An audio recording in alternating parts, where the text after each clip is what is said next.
What's going on, everybody? Welcome back to another episode of Evil and Intoxicated. I'm your host, co-host, we don't know yet, Evil Eddie from Pure Evil MMA, frontproofmedia.com. Like always, we got the infamous Ted Czech right above me. What's going on, Ted? Hey, Eddie, how you doing, man? I'm doing awesome. Still a little confused about this weekend. I mean, we were talking about it last week about BJ Penn and everything, and I can't wait to discuss this with you. Was it what we were expecting, or was it not what we were expecting? I don't know. I can't even put my finger on it still, but we're going to get into that in a second. We have a great show set up for everybody. Really quick, we got the live open chat room for you guys who are watching live here on Ted's channel. And yes, sir, we do the show live every Wednesday night at 10 p.m. Eastern time. Ted, what have you been up to, though, brother? Man, I've been just doing the grind,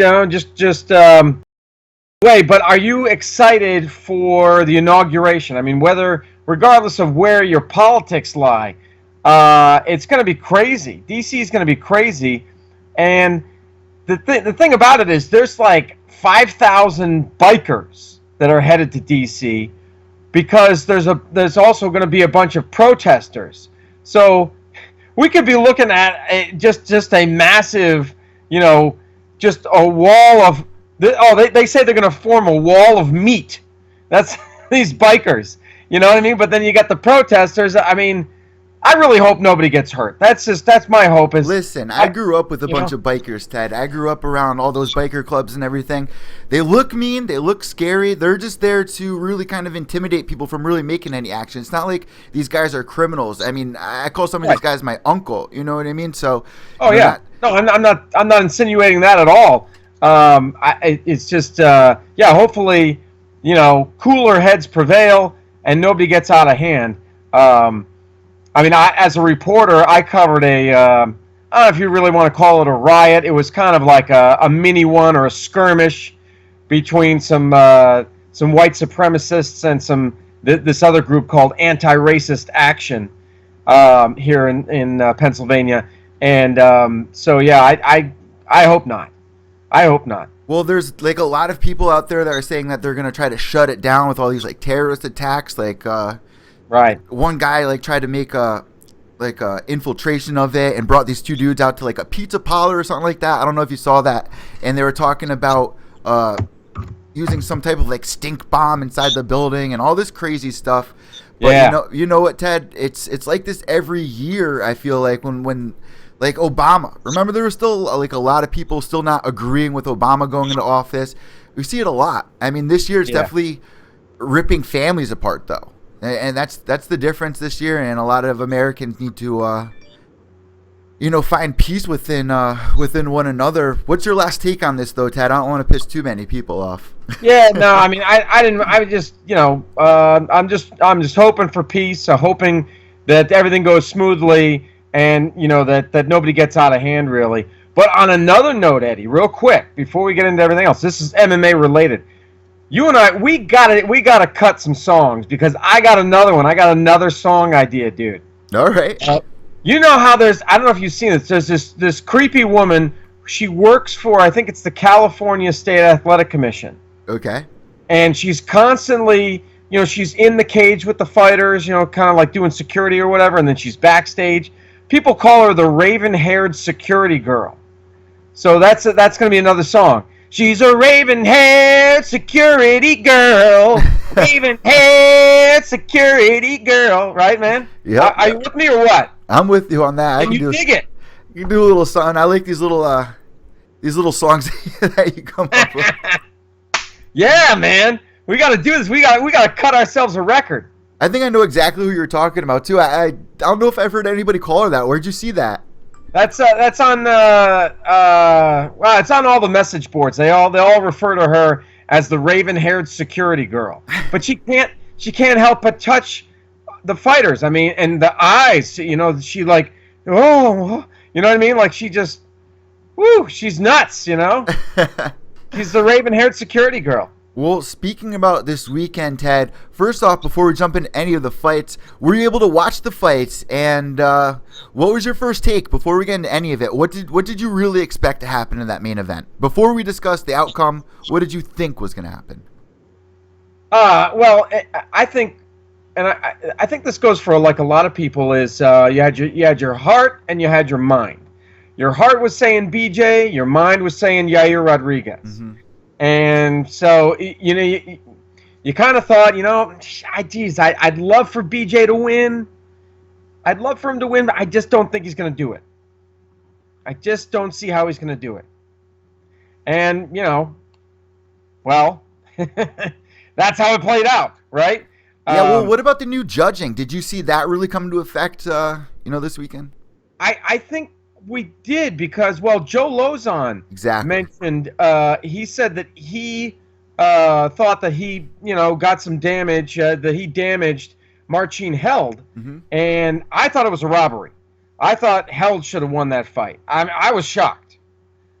Some people... Joe was scoring points from the bottom. That's part of the new rules. He scored points from the bottom by landing shots and, defending the submission. He almost even got Marcin Held. He almost knocked him out a few times, and Marcin really just went for the shoot and was able to land it. It was exactly what we predicted it to be. It was a great grappling match.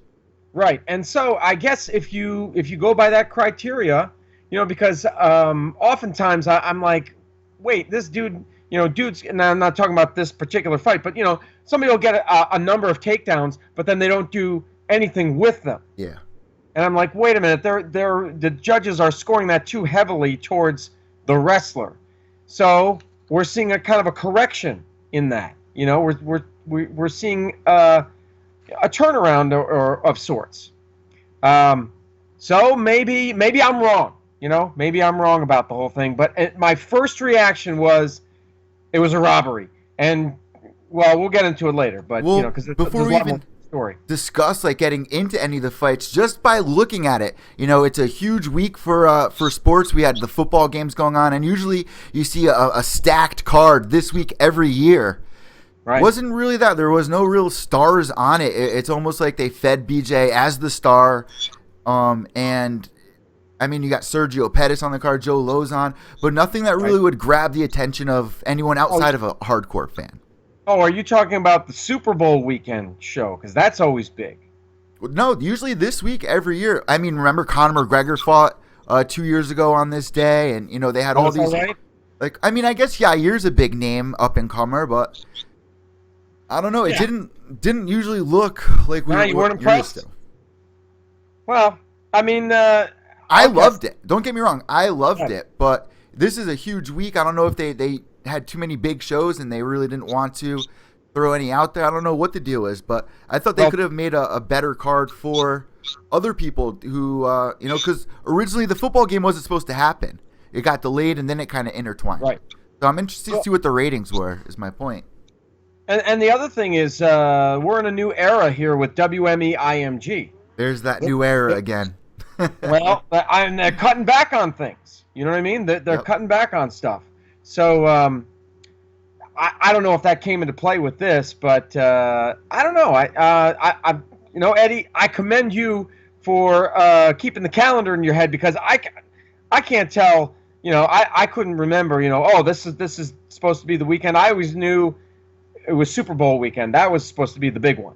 Well, keep this in mind, everybody that's watching or listening, and we want to know what you rated this out of 5 stars. Let us know in the chat room, or tweet us at Pure Evil MMA, or tweet Ted at Ted Czech. That's TEDCZECH if you're listening at home on Apple iTunes or Podbean.com. Good news for all the Pure Evil MMA fans out there watching live right now. The new episode, Ted, of Pure Evil MMA just dropped with Jimmy Rivera, number 4 UFC bantamweight, who just was supposed to fight recently, and his opponent backed down. So that was interesting. He calls out Dominic Cruz on Pure Evil MMA. So definitely check it out. It's up on Apple iTunes, Podbean.com. Let's jump right into it, Ted. First off, one thing I want to mention here was Amanda Nunes' girlfriend, Ansaroff. It was her big debut. A lot of people were excited for her to make her debut in there, and she had a test up against her here.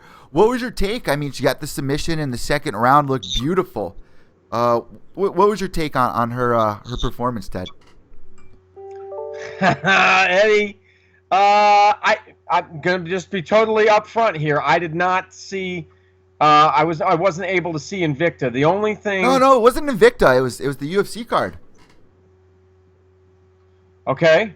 Let me start again. Okay, I did not see that fight. I saw a clip of I thought you were going with Invicta, and I was going to say the only Invicta fight I saw was the controversial one. With the choke. And I had like a little bit of a I don't want to say a conversation. I tweeted to Big John about that, and he tweeted back to me. So if you want, tell everybody that's listening. That's huge, Dad. What'd you ask him, and what'd he say? Oh, okay, all right, yeah, we can get into that. So, and if you know that, I can't remember. You have to forgive me. I can't remember the names of the two women that were fighting, but one of them had the other in. I don't know if it was a rear naked choke per se. I guess it was, but she didn't have her hooks in. She was kind of to the side. She had a choke. She had a rear choke on her opponent, and her opponent. A lot of people believe that her opponent was out, but the ref did not stop the fight. Mm-hmm. And this was in the third round. The third round ended. This happened twice in that fight, Ted. Oh, okay. I was just talking about the ending. Okay. So I had no idea. I didn't see this. This was a clip that I saw. I didn't see the whole fight. Okay. So the fight ends with this person, the opponent, I guess, being out, but the bell rings. Like, the fight ends. The ref did not stop the fight. So then he goes over to the woman who's unconscious and signals. He's going like this and like this.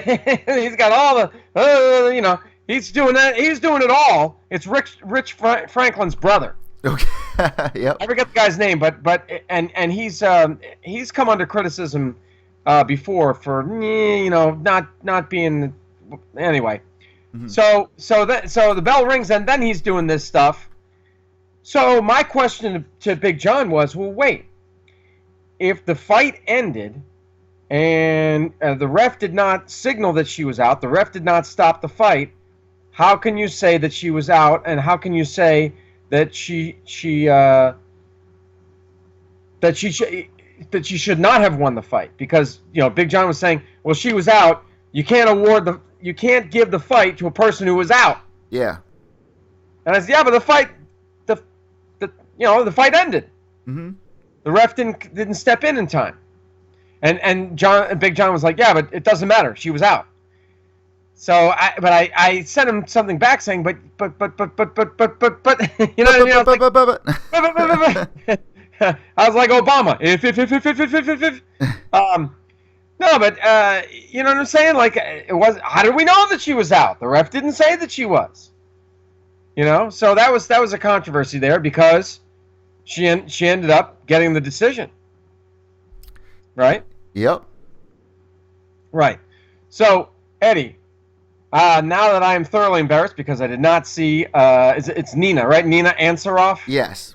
That's with that Nina. Amanda's girlfriend. Yep. You tell me Nina. about the fight. All right, so we were all excited about this fight, Ted, coming into it, of course. A lot of people talking about Amanda Nunes and her girlfriend. Before this year, not many people knew who Nina Ansaroff was. Well, she made a statement Sunday night. Kind of weird it was on Sunday night, huh? She made a statement Sunday night by getting a second-round submission win over a very tough opponent, shocking everybody. In the post-fight speech, they asked her, so, what got you so hyped up for this fight? And she replied, watching my girlfriend, and I love this, quote, watching my girlfriend beat Ronda Rousey's ass.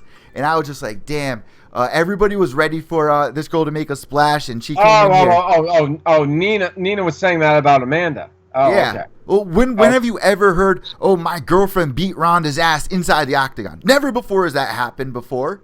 Ever. No. This is the champion's girlfriend, and then she gets an amazing submission win, sealing her place in that division. I'm excited about this. A couple other things to point out, Ted. I don't know if you saw this either. What about the Ezekiel choke? Did you catch the Ezekiel choke? I did see the Ezekiel choke. Alexei Olenek. This guy has coming into this fight, he had 9 Ezekiel choke submissions. But not in the UFC, guys. Not in the UFC. No. Yeah. No, there's never been one. Yep. Not even one. This was the first one. Yep. But in his career, which I think spans he's got 50 wins. He's got wins over Crow Cop. Oh, is that right? Okay. But I mean, this guy has 40. I think I saw he had 42 submission wins. Jesus. Who has more submission? That's got to be some type of record. Mm. Well, how many does Hoist have? Hoist Gracie hasn't even fought 42 fights total. Jesus. Nah, he hasn't fought that much. Hoist was not that active. I mean, yeah, he fought. He won UFC 1, he won UFC 2, and number 4. And then, he's kind of fought sporadically throughout the years, but I would be willing to bet he hasn't fought 42 times. Yeah, you're definitely right on that. But yeah, the choke, as Ann said, the choke was awesome.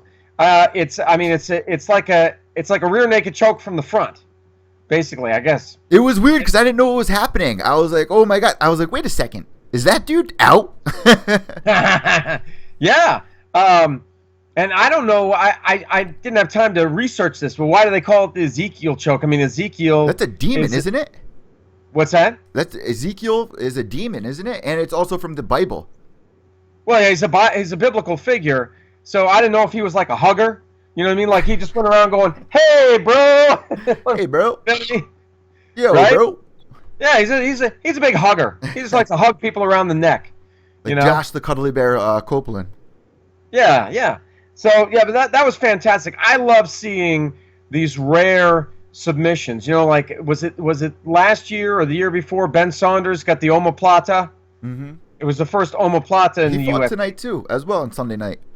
He did. That's true. Mm-hmm. And I remember when Nick Diaz got a gogoplata on Takanori Gomi, but it wasn't in the UFC. This was in Pride. And he was young, right? Wasn't he getting rocked early on in that fight, and then he was able to pull that off? He was. Yeah. That was after his first stint in the UFC. Then he went to Pride for a little while, Mm-hmm. And then Strikeforce, and then back to the UFC. But yeah, he was getting lit up by Takanori Gomi, or it's back and forth. It was a back and forth striking battle, but Gomi was doing well, and then yeah, he got him in the gogoplata. So that's another rare one. I don't know if we've seen a gogoplata in the UFC at all, but yeah, to see this Ezekiel choke was really cool. I thought. Like I said, I just love that when you see a rare choke. You're like, whoa, Yeah. It's cool. Yep, and a lot of people out there are saying that it's in the running for submission of the year already at the beginning of January. And you know what? We like to bash this, man, but there's only so many of those kind of moments within a year. A year goes by pretty quick in MMA, and it has its moments. And when you see something so rare, it's going to stand out on that top 5 list months down the road, Yep. Absolutely, man. So, all right, moving forward, I mean, they had that Dana White looking for a fight bout. Didn't really impress me much. Close versus Powell. Powell took a bunch of big shots, but wasn't really able to do anything. All he has is that kick. I was kind of rooting for him, but I wasn't really rooting for him because I had Close winning the fight all 3 rounds. And then we got into Sergio Pettis, a little Pettis brother. Before you get to that, did you hear DC's the hot mic incident? The slip up, right? Yeah. If I was him, I'd say, fuck that dude. Right? Yeah, fuck that guy. Yeah. So for those who don't know, a hot mic is when a microphone's on and a broadcaster is not aware of it. Hot. Yeah. So it's not aware of it. And DC has been involved in this before. Remember the hot mic incident between DC and John Jones? Yeah. Where John Jones was what do you say? Call him a pussy, and then they had no idea they were being recorded. They were like, "Start the stream, start the stream." That's the hot mic. That's what a hot mic is. You don't know that it's on, and so So for that one, it wasn't it DC saying I would spit on you, and John Jones was like, and then I would kill you, and all that. Pussy, yeah. That whole thing. Still there, pussy? Yeah, that's right. Yep. So anyway, this hot I'm mic spit in your face. Right. So this hot mic incident was DC talking with John Anik. Yep. Because they were doing Anik was doing the play-by-play, DC was doing the color, and DC said something like, "I'd be like, fuck that guy," or something along those lines. Like DC, you should know you should never, if they're at commercial, no matter what time of the broadcast it is, you don't let one swear slip. I'm sure he got fined for that. He may have. I tweeted him about it, and he didn't respond to me. I said, and who am I? Just some dumb schlub. But I said, hey DC, what was up with that hot mic? Yo DC, yo champ, Ted Czech here. What's up? yeah, exactly. Yeah, I asked him about the hot mic. He did not respond to me, and I'm not surprised. He probably wants to just sweep it under the rug, Yeah, exactly. forget about it, move on. I don't blame him.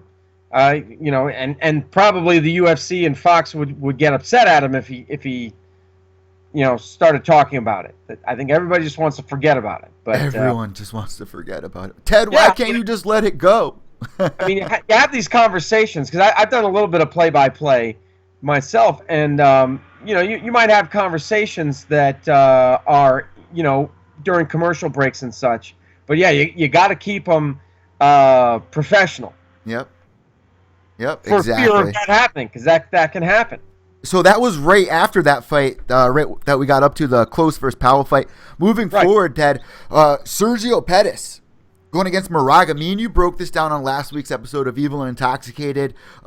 Quickly to remind everybody, we thought that Moraga was going to have the power, but he has trouble with the same kind of body structures as Sergio Pettis. That smaller, kind of lankier fighter with the kicks and the great ground game. What we saw here was amazing kicks and perfectly timed counters of Sergio Pettis. I had Sergio winning all 3 rounds, Ted. What did you think of this fight if you caught it? Was it what you expected? I can't remember who I picked, but I mean, I was very impressed with Pettis. Tall, lanky guy, and I was very impressed with his poise, his patience, and the way that he stayed in the pocket. Poise, patience, and pocket. Triple P's, baby. Yeah, troop. You down with PPP? Yeah, you know me. Oh, wow, you're going back a ways there, man. Wow, I remember that. Maybe just a little bit. Holy crap, that's like, that's like early, mid-90s. Yeah. Anyway, so let's see. So, yeah, just really impressed with the guy. His punches look very crisp. Of course, he trains with Duke Rufus, who's a striker, striking coach. Or he's an overall coach, but he had a career as a striker. He's a kickboxer. I was just very impressed with him. Up until this point, it's kind of hot and cold with the guy. But he definitely won me over with this fight. I think this is like his 4th fight that he's won in a row. Really making a statement here, beating Moraga, who's like we watched Moraga fight for the belt a few times, didn't we? He's a powerful fighter. He's a vet for sure, and a win. Like we said last week on Evil Intoxicated. If Sergio Pettis can get this win, he's going to make his mark and probably get some bigger names now. He's a Pettis. You know what I mean? I mean, he deserves it, though, man. He's a young guy. Yeah. We've watched him develop and hasn't really faced any troubles yet in the octagon. Yeah, but I just hope, it's the flyweight division. We know it's a thin division. I hope they don't throw him to the wolves just yet. I mean, yeah, we know that Moraga challenged for the title at one time, but he's a young guy, right? Let him move along, slowly, gradually. Don't throw him right to Demetrius Johnson, for God's sake. Yeah, man. I don't know if he's quite at that level just yet. Please don't. Yeah, you can build a good career off of this kid if you treat it the right way. And you know what? The UFC should be looking out. I mean, I'm not saying don't match up these intense battles, but when you got such a promising star, it's risky. You know what I mean? You can make some money off of it. You got to make sure you look out for that fighter's career. So I think they're going to do a great job with Pettis. This was kind of being thrown to the wolves, but he handled it well. And like I said, he won all 3 rounds in my book. And then we got into Court McGee versus Saunders here. Ted, did you catch this fight? Because I know me and you were discussing this last week as well. Not really what we predicted.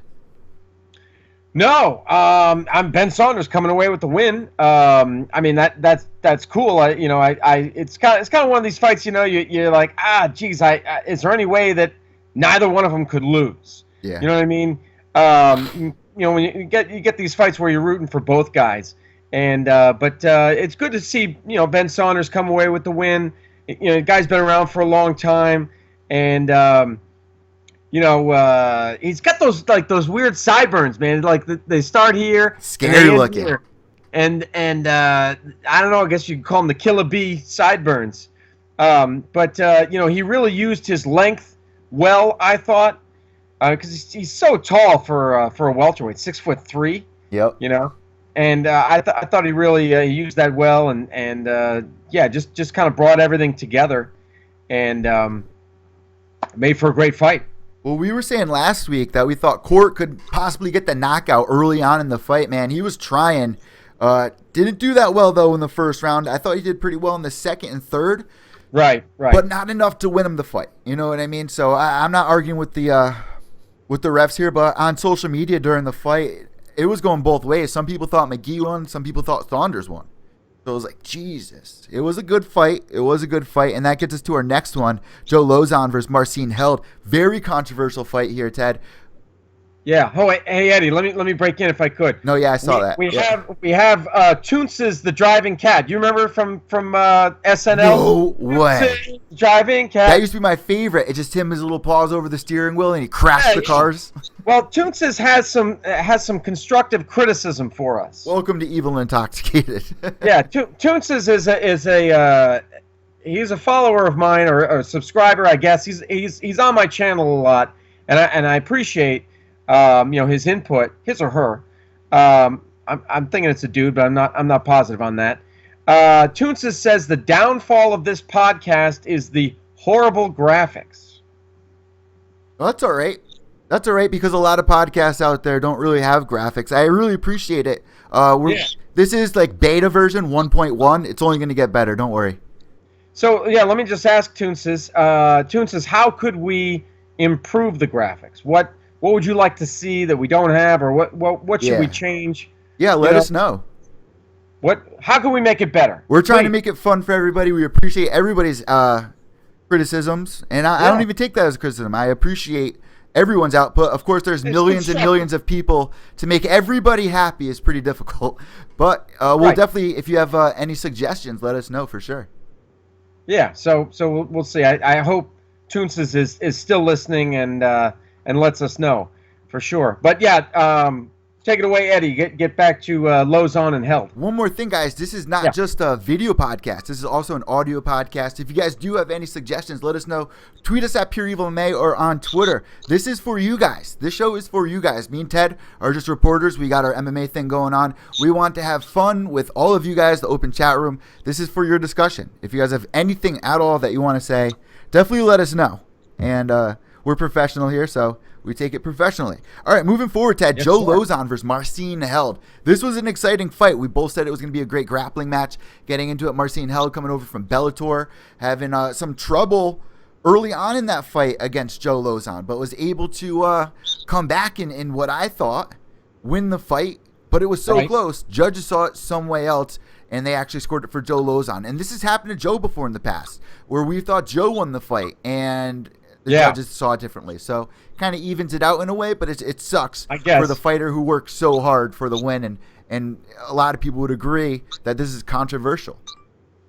Yeah. Oh yeah, definitely. I thought it was a robbery. That was my gut reaction. My emotional response was, that's a robbery. What were they thinking? Yeah. And they say, never put it in the hands of the judges. And fighters try like hell to finish fights, and sometimes you just get two fighters like these two. Well, actually, if you look at the four fights on the main card, 3 of them went to decision. A lot of the fights on this entire card went to decision. It was only it was only Penn and Rodriguez that had a finish of the 4 fights on the main card. But you get 2 very skilled guys.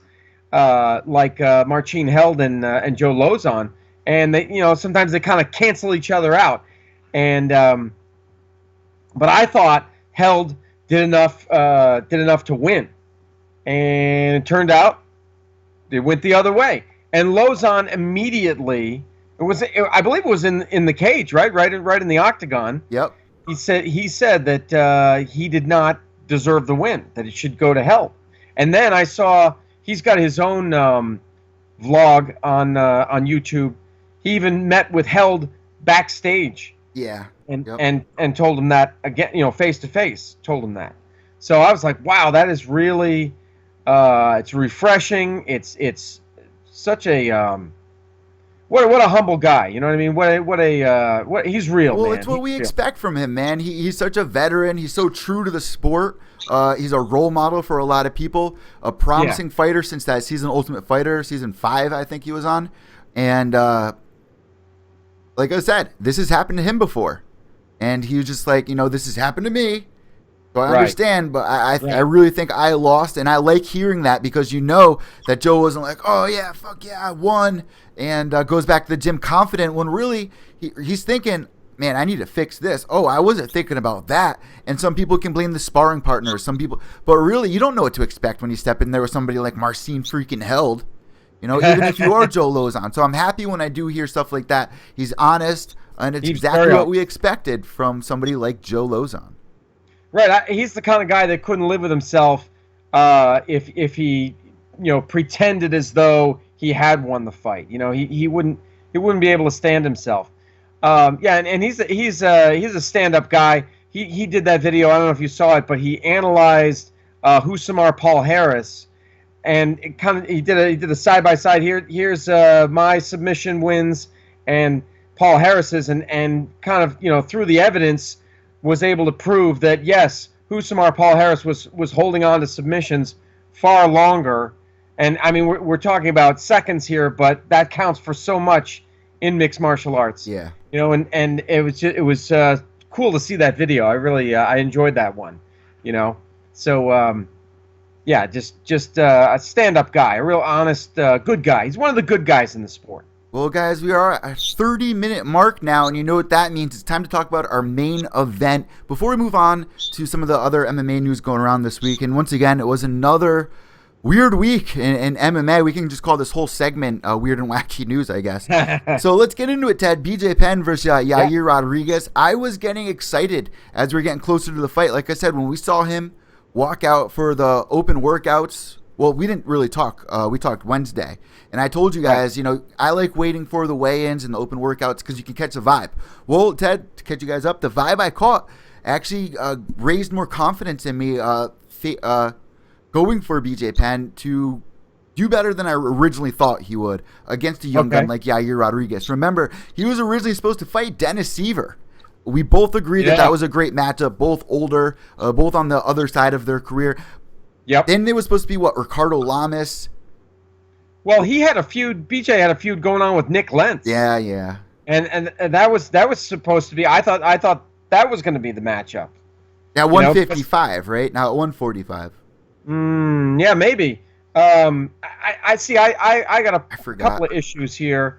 I don't think that I didn't think that Penn should be at 145. I thought that's a little too small for him. We said that like 8 weeks ago, Ted. We both agreed on that. It's he thought he's gonna go in there and take the belt for the 145. We both looked at each other and went, "What? Yeah. So I was against that from the jump. And then Rodriguez. I mean, he's the young gun. He looked like a panther in there, just vicious like an animal. El Pantera. Yeah. I mean, people were doing the Monday morning quarterbacking thing. They were saying, "Whoa, well, the UFC should have known. They should have known better than to put him in against such a killer as Rodriguez." I mean, he could have beaten him. There was that possibility. It's MMA. Anything can happen. So I don't buy that whole thing. 2020 hindsight vision or whatever you want to call it. You know what I mean? That was up to his coaches to be like, and his team and people around him be like, dude, Yair Rodriguez is a young up-and-comer, vicious. But then again, Ted, I was criticizing Yair, and I was like, Alex, Bruce Leroy, he's a tough guy, but he didn't perform at his best there, Yair. He couldn't finish Alex Caceres, so I don't know. I didn't know what to really expect. I knew that he was going to do good, but I thought BJ's power, and he was just going to smother him. And he went in there. He got shook a couple of times. It was really hard to watch. Ted, do you think that those 3 times that he was originally supposed to fight messed him up, because remember, he was originally supposed to fight Dennis Seaver. Then something happened. They called it off. He had to wait a little bit, get back into training camp, and then it got called off against Ricardo Lamas. Had to wait a little bit. Then, Yair Rodriguez. Do you think that's something to do with kind of deflating his anticipation of getting back into the octagon? Because it threw me off. Everything looked right. Everything looked good going in there. Right. Once the cage door shut and they met in the center of the octagon, BJ just looked stiff, like he didn't have control over his body. Yeah, I mean, I don't know what the issue or issues are. I mean, some people said it's his age. He's what, 38, 37, 38. Some people were saying it's age. Some people were saying it's ring rust. I mean, but he hasn't won a fight in years. Yeah, right. Yep. He was on like a 5-fight losing streak. Mm-hmm. So, geez, I don't know, man. I mean, we didn't know what kind of which BJ Penn was going to show up. Mm-hmm. And I've heard other people kind of dissect this as well. You've got the motivated BJ and you've got the unmotivated BJ, and you've got, because they call him the prodigy, and so there's that belief that things came to him easily, and he's a guy that kind of got by on his God-given abilities rather than training really hard. Ted, we got a question in the chat room from Ann. She wants to know if anybody knows what the injury was that Yair Rodriguez got after the fight. I bet it has something to do with his foot, because he hit BJ pretty hard with the front side of his foot a couple of times.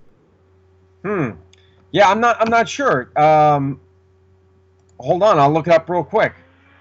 Well, you know what, Ted? While you're looking that up, I'm going to take the camera on my side really quick, and I want to know what you guys thought about this fight. Do you think BJ Penn should step back into the octagon? I mean, even if he was in the Bellator or World Series of Fighting, I don't think he would be top 5 right now. I mean, I don't think they should have matched him up against Yair Rodriguez, 1.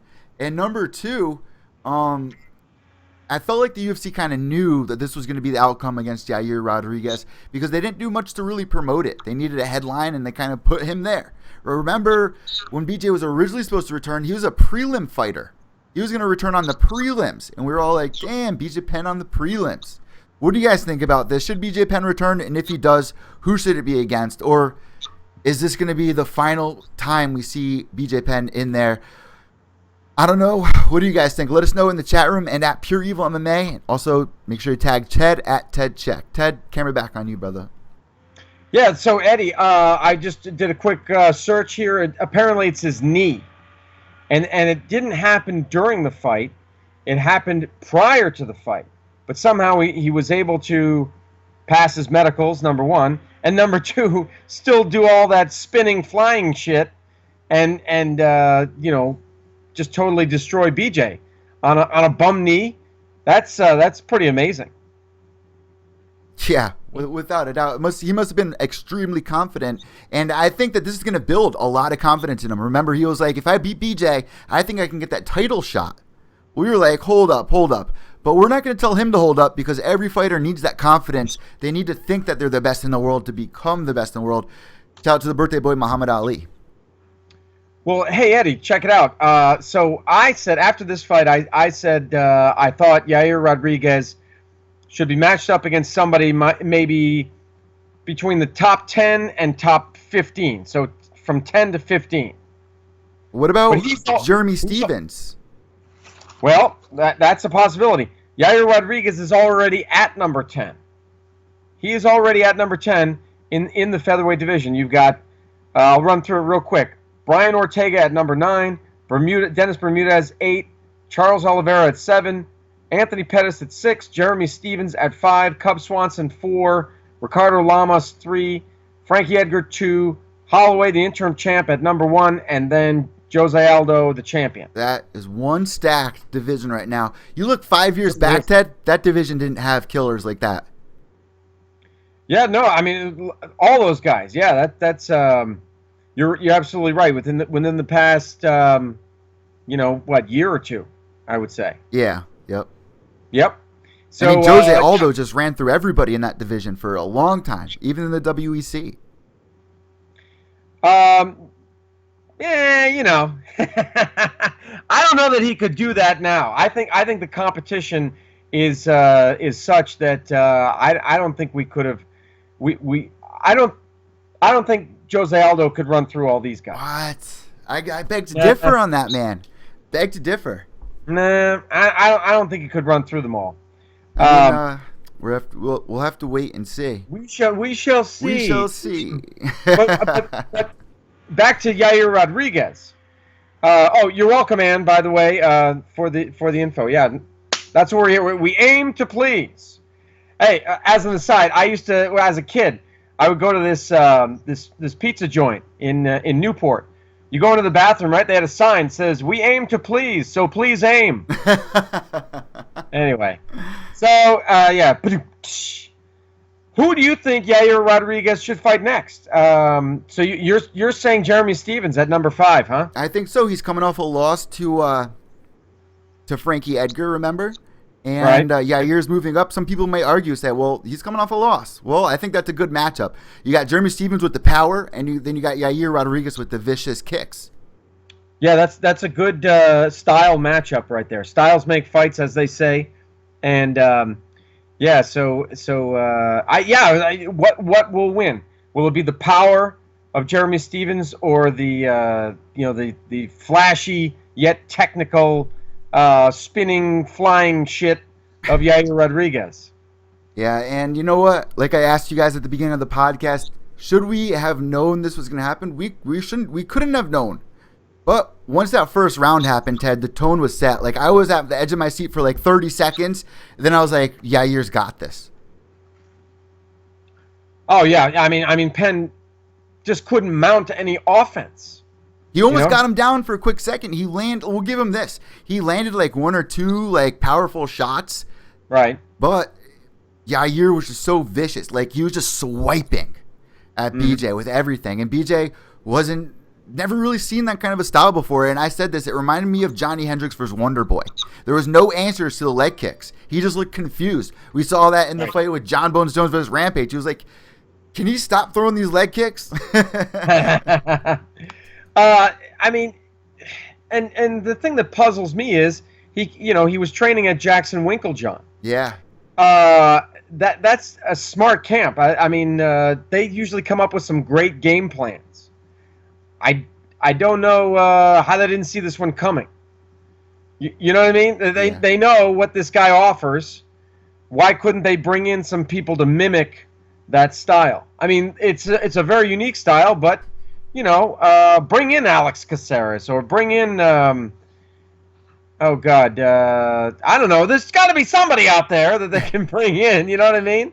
To somewhat mimic like it. Emulate, yeah. Yeah, there's get somebody that does. You ever heard of wushu?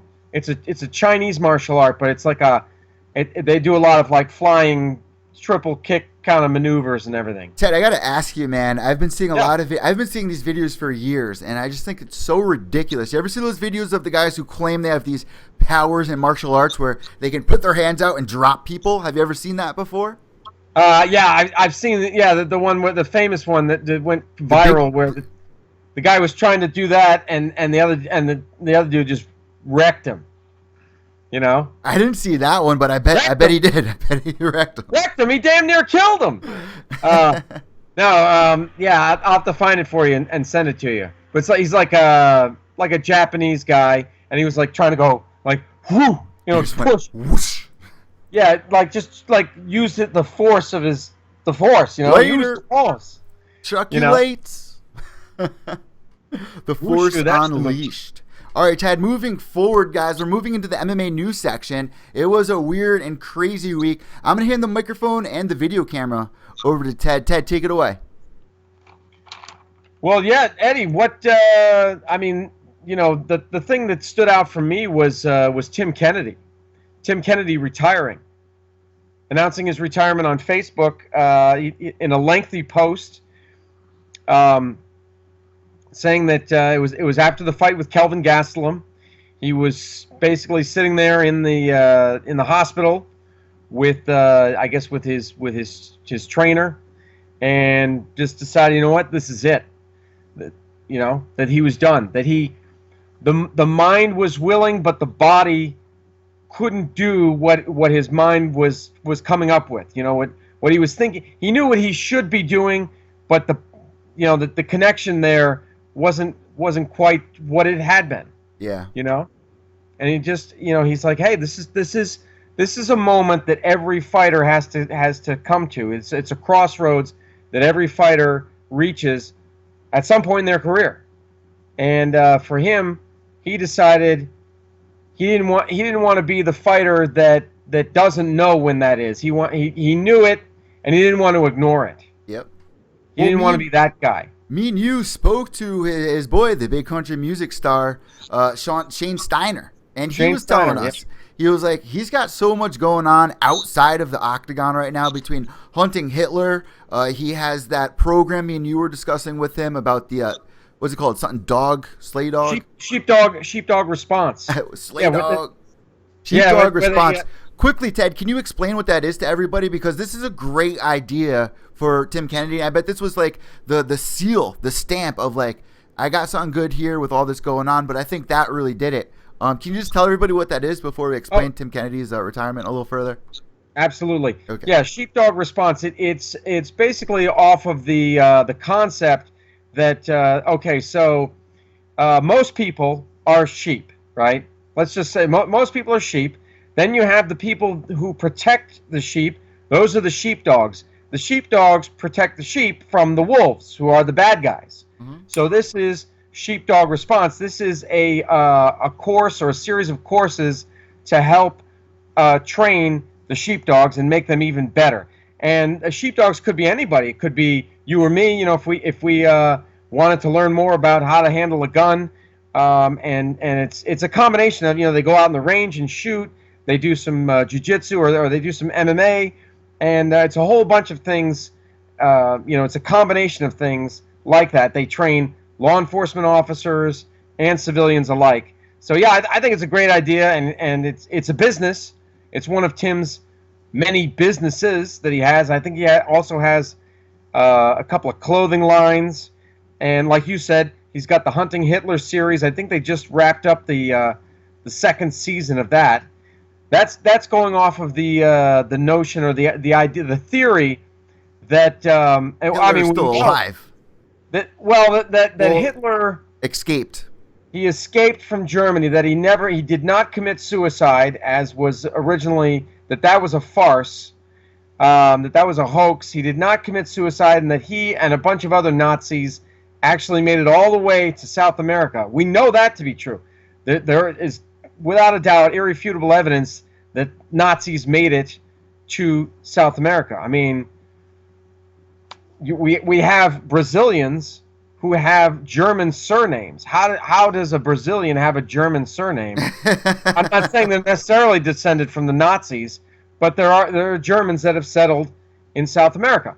But anyway, so they're attempting to prove that Hitler was one of those Germans that made it from Germany to South America after World War II. He also did a movie called Range 15.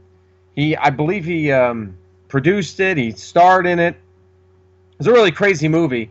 Zombie movie, right? Yeah. Zombies, and they're fighting zombies, and most of the people in the movie, Danny Trejo's in it, Randy Couture's in it, but a lot of the actors are actually former soldiers. Wow, I love that. Which was it was really cool, and it's a comedy.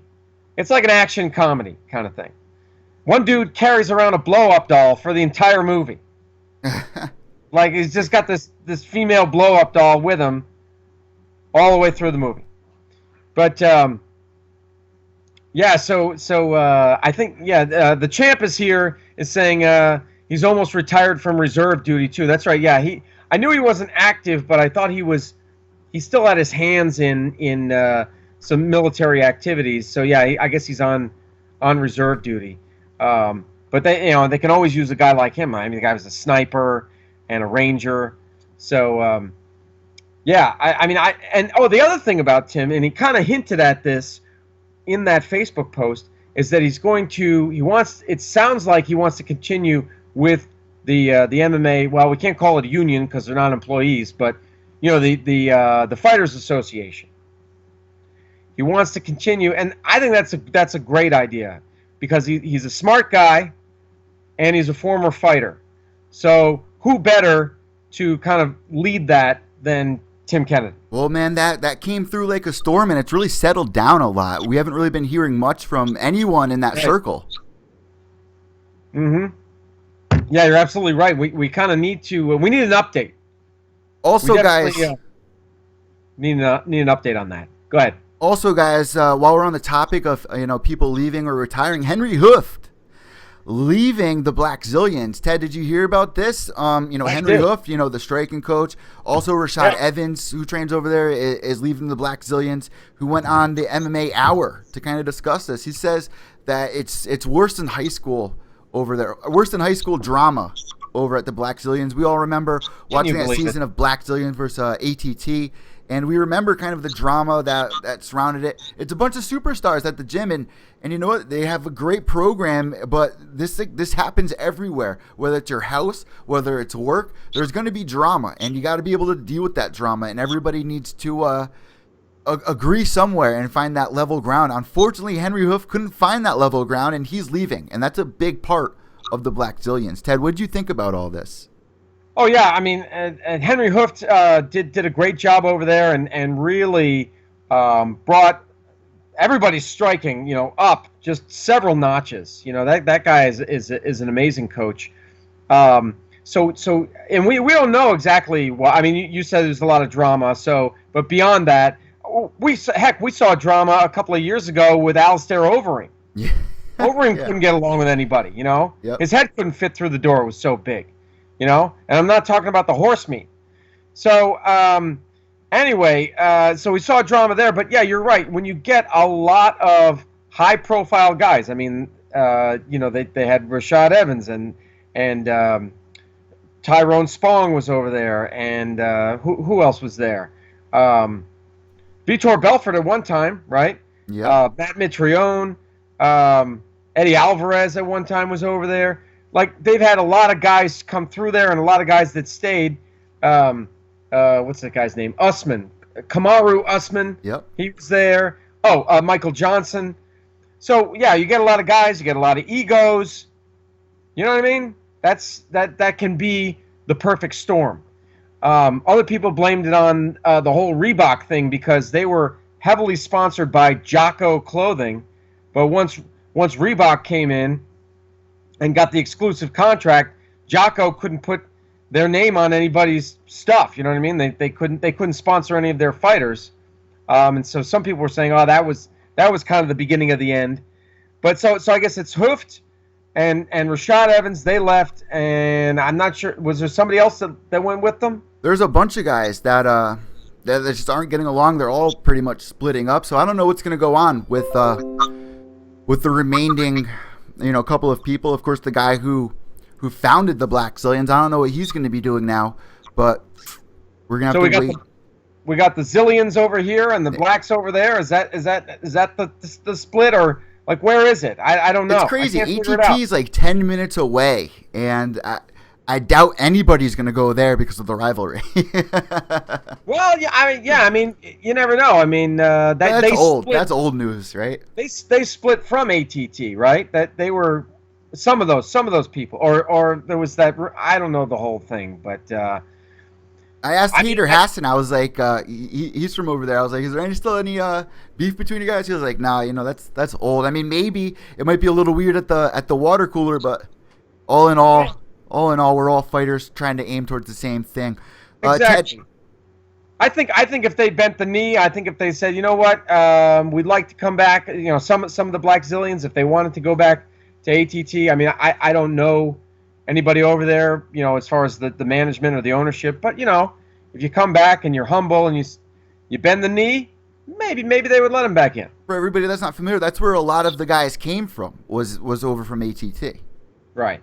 The guy who even founded Black Zillions was a student of ATT, and you guys know the story out there, but pretty much what is going to happen now? Henry Hooft, where's he going to go? I know he's working with another team right now, but he doesn't really have that big name behind him. He doesn't even need it. It's Henry freaking Hooft. We all know him for years between kickboxing and his striking skills. So I wish him good luck. He tweeted me back and retweeted the tweet. And nice. Well, maybe they'll just start their own in somewhere in Florida. You know what I mean? I mean, True. Pool their money, Rashad, and see what they can do. Rashad, Henry, and whoever else win with them. South Florida's a beautiful place, man. One of the best places to watch sunsets. It's like this purple sky down in South Florida. I love it, like Boynton and in that area down there. So, Ted, another big news. While we kind of missed it, we should have started this off with this because it comes and derives from UFC Phoenix. This announcement of Ultimate Fighter Season 25 coaches of Cody Nola versus TJ Dillashaw. The story's there, but not only that, they have the big names that are coming back. Fighters from the Ultimate Fighter, even Season 22, you got like Toothless Tom Galicia, who's going to be a contender. We don't know exactly who's going to make it into the house, but we know the list of guys that are trying out for this season, and a lot of big stars that a lot of people really enjoyed on the previous seasons. Ted, yes, Tough Eddie. 25 starting. Do you like the picks for the coaches, first off? Oh yeah, absolutely. This was a fight to make. Initially we had Garbrandt saying, "Oh, I want Cruz again," and I was like, "Are you Let crazy?" Let it go. Yeah, I'm like, dude, you beat him convincingly. I know you didn't finish the guy, and I think that's where Garbrandt was coming from. He's like, I won the belt. I got a unanimous decision, but this time I want to finish him. I'm just kind of guessing on that. Like, that's why he wanted Cruz again immediately. Yep. But he's since tweeted out, here's my hit list, and he's got Dillashaw, of course, first, because they're going to coach tough together, and then he's got Jose Aldo and then Conor McGregor. That's his hit list right there. His next 3 fights. What do you think is going to happen? Cody Nola versus TJ Dillashaw. That's a good matchup in my eye. Very close one. Cody Nola is saying that he sparred with him before and apparently knocked him out. That there's footage of it, but there's no footage coming forward. Yeah, and then you got Dillashaw countering with, "Oh yeah, but I beat him, 70 or 75% of the time. I was the winner." Not saying that he knocked him out, but he's like, "When we sparred, I used to beat his ass." So you don't know what to believe, right? Check this out. I interviewed Jimmy Rivera yesterday, and it's on this episode of Pure Evil MMA that just dropped on Apple iTunes, Podbean, and he said that he sparred with TJ Dillashaw and Uriah Faber before, and he thinks that his power is enough to take both those guys. Well, he already beat Uriah Faber, but he says that he sparred with TJ Dillashaw before, and he thinks that he could take him in a second. He didn't say take him in a second, but he feels pretty confident of it. You guys can check it out on this week's episode. I like that. The kid's got moxie, I mean, you got to be confident. If you're going to be a fighter, you got to be confident, in your abilities. So that's great. I mean, I remember Jimmy Rivera from several years ago on The Ultimate Fighter. And, I kind of,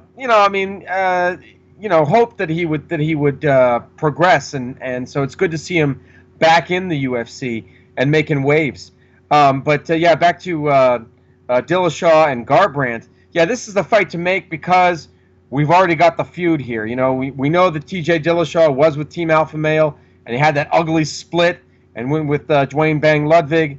And, of course, Cody Garbrandt is he's Team Alpha Male to the core. I mean, you saw what happened on The Ultimate Fighter with Conor McGregor and Uriah Faber.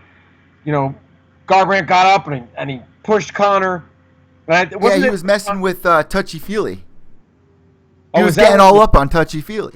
Is that who it was? I wouldn't know. I didn't know if I couldn't remember if Conor had said something about Dillashaw. Actually, he said something about Dillashaw, and then touchy-feely was like, "Yo, what the f?" And then Conor got up to do something about it because he was like, "Do something about it." And then Nola was like, "Nah." Gets up, and then that scruff happened. Okay, because at that time, Dillashaw was still with Team Alpha Male, but he was kind of going back and forth between Alpha Male and Ludwig, and that's when Conor says, "Oh, he's a snake in the grass." Conor is the one who called it out. He was like, "He's going to leave you. He's leaving you. I'm just calling the snake a snake." Yeah, I think that's how he got that nickname, Mystic Mac, because he He was a mystic. He was predicting. I predict these things. That was so crazy. One of my favorite seasons of Ultimate Fighter, and one that my girlfriend really enjoyed too, which is a long shot. But I think this one's going to be good. I think this one is going to bring me back into the fold, because it's going to have recognizable fighters. I want to see Julian Lane and Junie Browning, because those two guys, that's crazy versus crazy right there. I just want those two guys to be in the same house with alcohol and a pool, and just like the craziness is just going to be, know what I mean? They're cutting the budget on that show, so this might be. What do you mean? They're going to be in a couple of in the shacks out there in Las Vegas? They're not going to happen in the house? No, they're going to be in the house, but I don't know. I don't know what to expect, because there was a report that they're kind of cutting the budget with Ultimate Fighter. Maybe it's because that contract is running out with FS1. I would be pissed if they stop. You know how they have those catacombs underneath Las Vegas that the bums live? Those tunnels? Yeah. They'll hold it. That's where they'll put them. They'll put them in there. They'll put them in the tunnels. That was great. A lot of you guys out there that follow Pure Evil MMA, a lot of the fighters that we interviewed this year are going to be on that season of Ultimate Fighter. So watch out. There are going to be a lot of recognizable faces. Yeah, that's it. It's guys that have either been on or been in the UFC, or there's a couple of them that are like on the bubble, like they're in the UFC, but maybe they have a couple of losses. Yeah. So this is kind of their last call. Last call, yeah. There's a chance for redemption. Isn't that the name of it? Isn't it Redemption? Yeah, it's called Redemption. Oh, there you go. Because remember, long ago, was it Tough 5 was the return? Yeah, Tough 5 was not Tough 5. Tough 5 was Nate Diaz's season. It was 4 or 5. Yeah. With Matt Serra.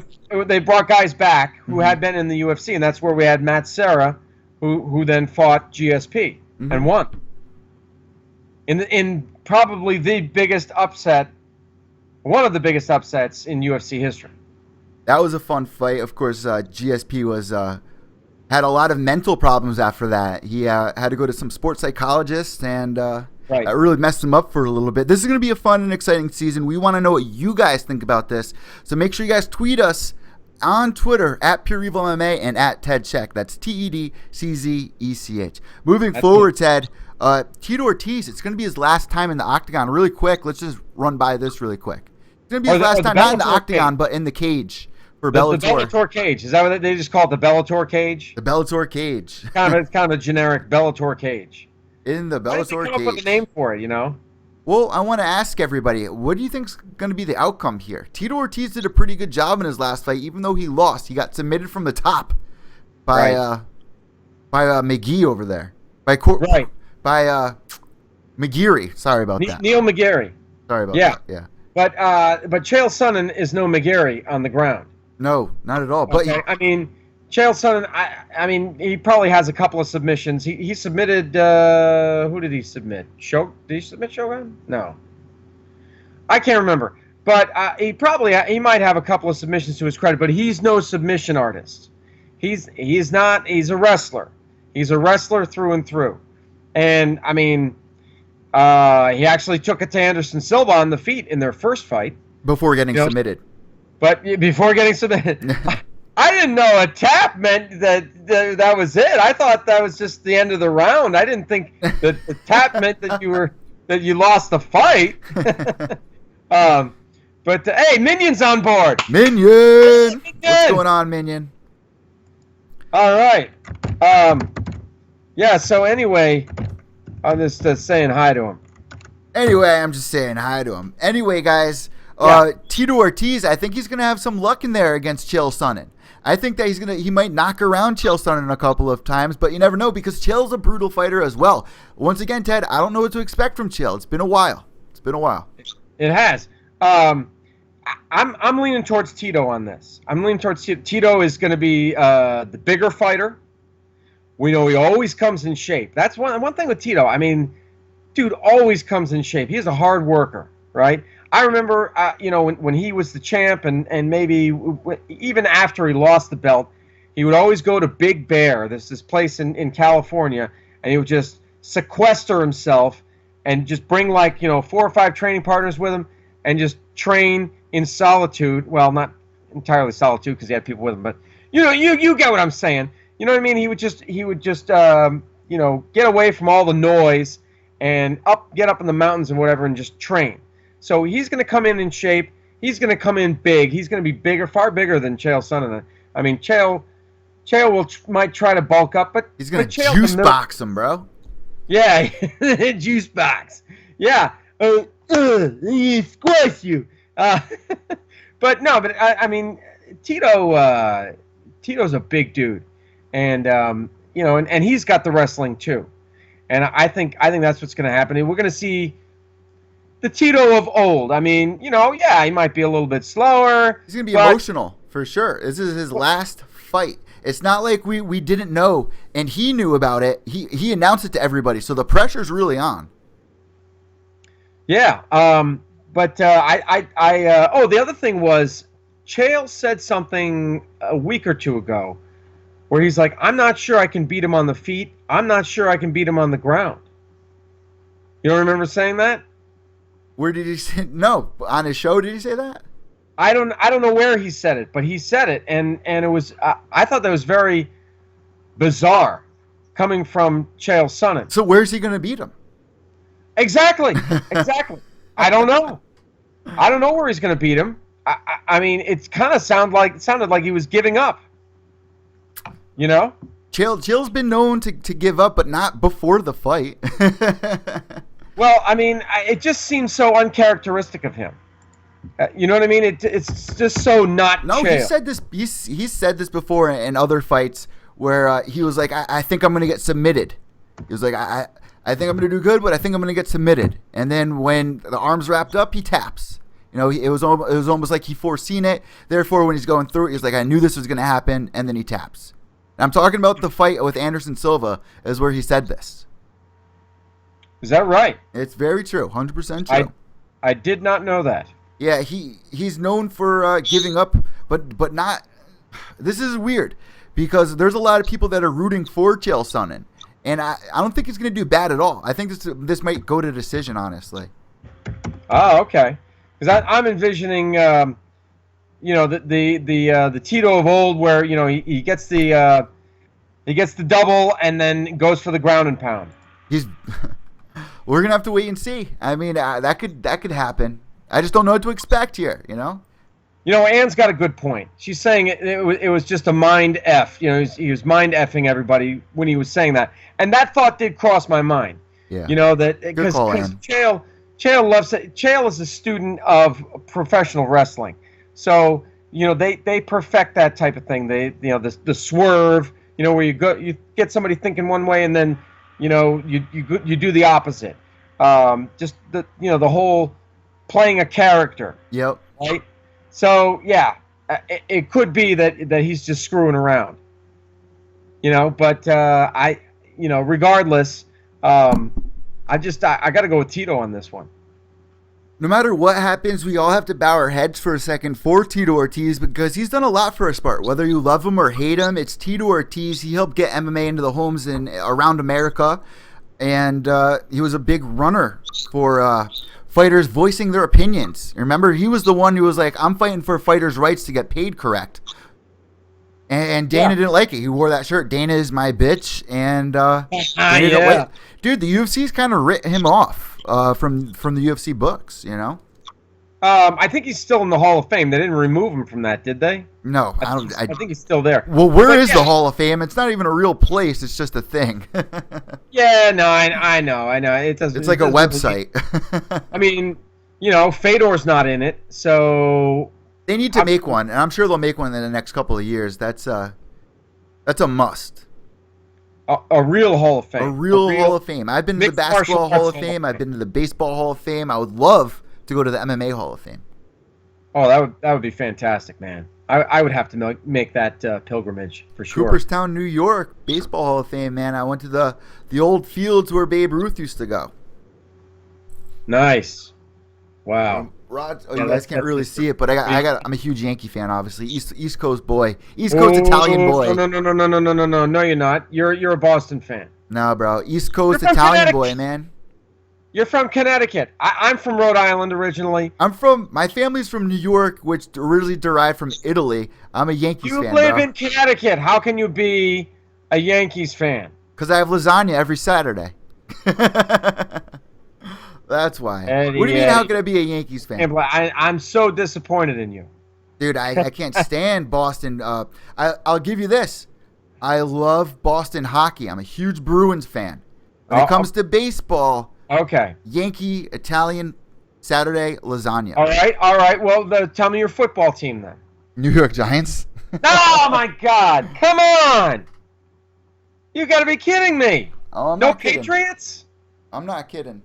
No Patriots. Get that. I don't want to see it. Little I don't want Kurt to see Cobain, Babe Ruth, Roger Maris, Mickey Mantle. Okay, all great players, sure, but Derek Jeter, Muhammad Ali behind me. Oh my God. Oh, and Ozzy Osbourne. Yeah, because that one of these things is not like the other. This is the Evil Studios, bro.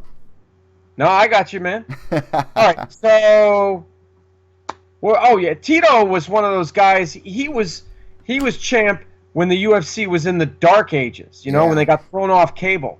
Mm-hmm. And he was one of the first guys to really perfect the whole character thing.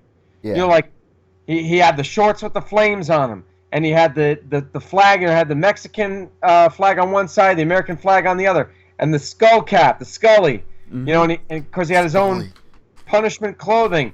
And the way he would come up to the cage and he'd be bouncing, ding, ding, ding, ding, ding, ding. You know what I mean? And he comes out with the flag. The American flag from 9/11, man. What a huge moment that was. American flag and the Mexican flag, and then and the T-shirts with the with the words on them. For like, I don't know, what did he say about Ken Shamrock? Like he had shirts for when he would beat either Ken. He beat Ken 3 times, for God's sake.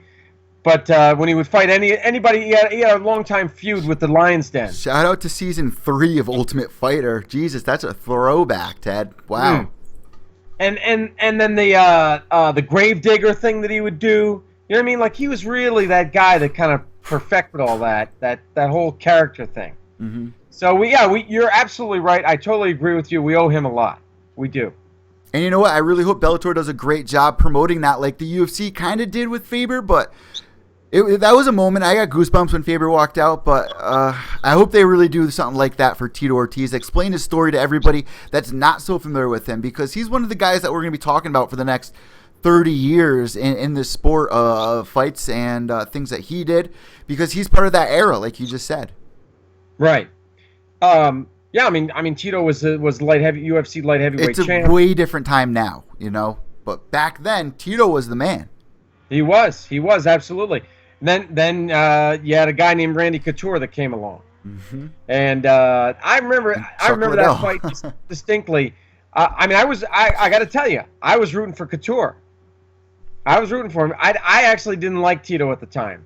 Tito was the Huntington Beach bad boy, and I didn't like the guy at the time, but I remember he was he was doing a lot of other things. I was kind of hoping that all these distractions that he had going on in his life were going to be too much, and that would somehow lead to Randy Couture's win. I mean, Couture won, but it was his wrestling and his striking and everything else. I mean, you remember when he spanked him at one point. He spanked Tito. Yep. Literally spanked his ass. Ted, a quick look me up for all my evil fans out there that are listening to the podcast or tuning in live or rewatching this. There's a story of Tito Ortiz's house being haunted. He did this whole the show. It's called Celebrity Ghost Stories.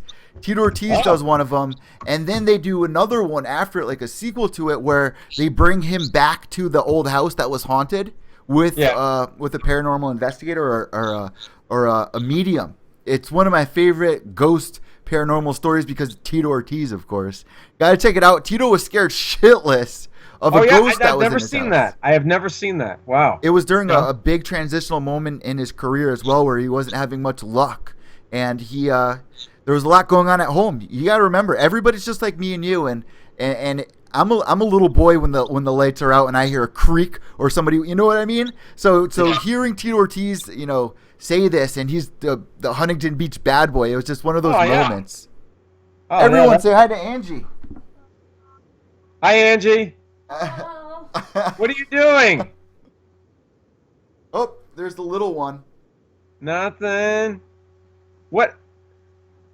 That's a pretty cool outfit you got going on there. Yeah. Please get the camera off me. What is she wearing though? Oh, she's naked underneath that blanket. Oh, okay. Thanks. No, I know people that do want to know that information though. Yeah, for all you pervs out there. Now, Angie's a big hit with promoting the show and everything with her pictures and stuff like that. So Ted, the other day on Snapchat, I was this close to getting her naked. One time I was doing a Facebook Live. One time I was doing a Facebook Live. I was walking around the house, and I was just like walking in the other room, and I didn't realize she was getting dressed and she was naked. I was this close from her just being completely undressed in front of everybody watching. Oh, man. Eddie, you got to watch that stuff, dude. See, see, my wife doesn't like MMA, so she would never be anywhere near me in a situation like this. When I'd be talking about MMA, she doesn't want to hear it, doesn't want to see it, nothing. You're lucky in one sense that Angie likes it. She's a fan of the sport, and she's hanging out with you when you're talking about it and stuff like that. But then on the other hand, there's the possibility of her being nude. So Angie used to be on our show, like episode 1, 2, and 3. She came on our show for the questions and stuff with Eddie Mercado. Yes, I remember. Yeah, I would like to get her to do that again soon. She's actually going to be part of our end of the year show. She's going to be announcing the categories. I'm obviously going to pre-record it, but she's going to be a part of it. All right, moving forward, Ted, we got Chael Sonnen and Tito Ortiz. We're going to find out what happens in that fight. My pick's Tito. Ted's pick's Tito. Yep. Moving forward, Ted, what do you got next? I think. Oh, and just one quick thing. Looks like Minion, I think, is picking Chael. Why? Let us know why.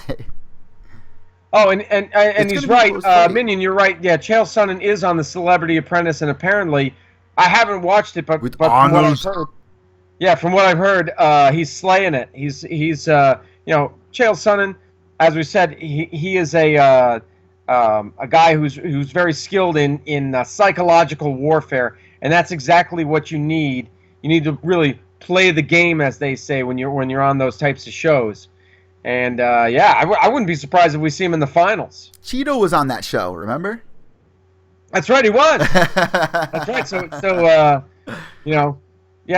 I'm surprised Chael, hasn't said something to Tito about that, like, oh, I'm going to get farther than you ever got. Or something like that, If there's one thing I'm happy about with this fight is that is going to stop the trash talking and all that. Of course, Chael's good at it, but not what it used to be, especially with the other people out there that have mastered that blueprint, Yeah, I mean, he was a kind of a pioneer in that sense, but the last one was cringy, man. With the juice box, and then it was too Bellator-y.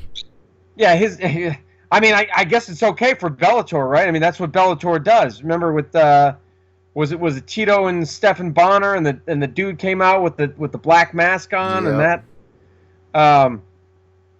that whole thing. But Chael's delivery seems a little off, or not his delivery per se, but like what he was saying, it seems a little more canned, like that he planned it out too much. Like you take a guy like Conor. Pretty much everything's off the cuff. You know what I mean? It's spontaneous. But Chael seems a little too polished. You know what I mean? Like he's stood in front of his mirror at his house and practiced it before he got in front of the camera. Before we leave this topic, though, I am happy that he is returning, because a lot of people, this time last year, we had no idea or even thought Chael would ever come back, and here he is fighting Tito Ortiz on Tito Ortiz's retirement fight. It's a good matchup for Tito on his last fight as well, because it's another big name to kind of promote it. Everyone knows Chael Sonnen and Tito Ortiz, Oh, and by the way, Ann says that we're pervs, both of us. Oh, I'm a perv? I screw that girl. Oh, man! That's my Okay, girl. I'm the perv. That's my I'm girl. the perv. I am. I admit it. It's me. You're like, But what's I she didn't wearing? know- What's she wearing? What is that? I didn't know she was naked under that No, I know. thing. What was that? A sheet? Was that a bed sheet? It was like a little Walmart fleece blanket. With a little cap on top. And then we had our new little puppy Oscar waddling with her, of course. That's her Pikachu. It just follows her everywhere. No, but I got the studio fridge in here, so Angie came in to use the fridge, and Yeah. I had to pop her in for our live viewers and our people at home watching. Unfortunately, you guys listening to the podcast didn't get to see that site. Anyway, moving on, Ted. They can Up just next, imagine it in their heads. in So go your ahead. heads, or check out Pure Evil MMA on Twitter and Facebook if you want to see some pictures of Angie, the beautiful Angie Japs. All right, Ted. Moving forward, what do we got next? What do we got next for our new segment? Well, I mean, if we look at I wanted to do the top 3 fights for Bellator 170. Okay, yeah, let's do it. So the co-main event is Paul Daly versus Brennan Ward, and CT stand up. That guy's from 20 minutes away from me. He the is. Irish, Brennan Ward. yeah, Brennan Ward. Now here's a quote from him. He said, "Paul and I are incapable of putting on a boring fight, win or lose," and I have to agree with you there. This is going to be a banger. This is going to be a knockdown, drag out, rock and roll party in the streets. 2 stand-up warriors. So I don't foresee this going to the ground. The only way that this is going to the ground is, well, one of them's going to the ground. Okay, somebody's getting knocked out. That's the bottom line between Paul Daly and Brennan Ward. I mean, look at Paul Daly, 28 knockouts to his credit. He's only been knocked out himself, because when you go for the knockout as many times as Daly has, you open yourself up for getting knocked out. But he's only been knocked out twice. Brennan Ward, younger and less experienced, but he has 9 knockouts to his credit. I mean, that's a good, at 28 years old, 9 knockouts. 3 submission losses. I believe, yeah, his only, if I read that right, his only losses have been submission losses. So how do I see this going? I mean, these guys are just gonna stand in the pocket and hammer each other, Eddie. Well, that's what happened in the last fight with my boy. His opponent was trying to just throw down with him, and he was like, "Is that you want a firefight? All right, let's go." Luckily, he landed the shot, just dropped him. First round KO. Yeah, rock'em sock'em, as Minion says, rock'em sock'em robots. And I mean, I don't know, man. I just don't know. I don't know who to pick in this. I mean, obviously Daly's probably more skilled, and has far more experience. He has so much more experience than Brennan Ward. But I think it's whoever can get the shot off first, whoever can put the fist to the chin and land a clean shot. It's kind of a coin flip. It is. I mean, I'm leaning towards Daly because I consider him the more technical striker. He's got power, but he has technique as well. Brennan Ward is a little bit more on the wild side. And you want to talk wild side? Have you ever looked at his Wikipedia? I mean, he's got a little bit of a problem with the law. Like he got arrested one time, and they had a hell of a time getting control of the guy. He was banging his head off the the side of the. He's one of those guys. He's one of those. He's one of those guys. He's a former skate punk, I think. But he was like banging his head off the cop car But here's the other thing I read about him. Okay, so you got that side of him, right? Yep. The other side is back in October. He, I guess, was I don't know. He was somewhere in Connecticut, what city he's from. He found a baby. Yeah, this was a couple weeks ago. It was in October. Yeah, he found a baby like abandoned in like a stroller, and so of course he took it to the authorities, and so I mean. I told you this, man. Connecticut, A lot of people thinks a bunch of rich people from Connecticut. It's not like that. I'm from New Haven. This is the third most dangerous city per capita in America. It's an ugly area around here. You say that he's got like that. He's from the same era I was. And when we were growing up, it was skateboarding and acting like a crazy person around the city. And obviously that's the trouble that he got into. And, when you hear a news story like him rescuing a baby at a later stage in his life, I love hearing good stories of punks turn good, but still got that bad boy persona. And that's what CT is. Yeah. You become a product of your environment, but the times are changing, and I love hearing stuff like that. So I mean, the guy, he might have a wild streak in him, but he clearly he's got his heart's in the right place. Yeah. So that's a good thing. Where are you going with this one? Who you got? I'm going to be biased here, man. I have to be biased. Nah. I've seen him fight so many times live that I have to vote for Brennan Ward. I got to go for Brennan Ward. Yeah. No, I get you, man. I get you. I mean, I'm leaning towards Daly. He's been caught in submissions, though. He really tries to jump in the gun sometimes. I hope he's a little more patient. We didn't see that in his last fight. He lucked out. He's got the power to drop people. Yeah. But he's vulnerable to submission when he jumps ahead. Sorry, Ted. I don't see Daly going for a submission though. Yeah, of course. I don't think he needs to worry about that. I mean, if I was Brennan Ward, I would just be training stand up. Stand up. Just Great co-main event, by the way, for Bellator. Yeah. And then number 3 down, we've got Halek Gracie versus Hisaki Kato. Or Kato. Camera's on you, Ted. Camera's on you, brother. Kato, the guy who knocked out Joe Schilling, both in Bellator and in Glory. Then he got knocked out by Melvin Manoff. I looked at his record. Okay, he's only 7-2. He's only 7-2, but every single one of those fights has ended either in a knockout or a TKO. Damn. Another guy that's incapable of having a boring fight. I love that kind of a fight. I love that kind of a fighter. Who else was I looking up? Todd Duffy. Beast mode. It's either knockout or get knocked out. Remember that Frank Mir fight? It. Look at his record. That's all it is. But anyway, Frank going Mir against fight, brutal.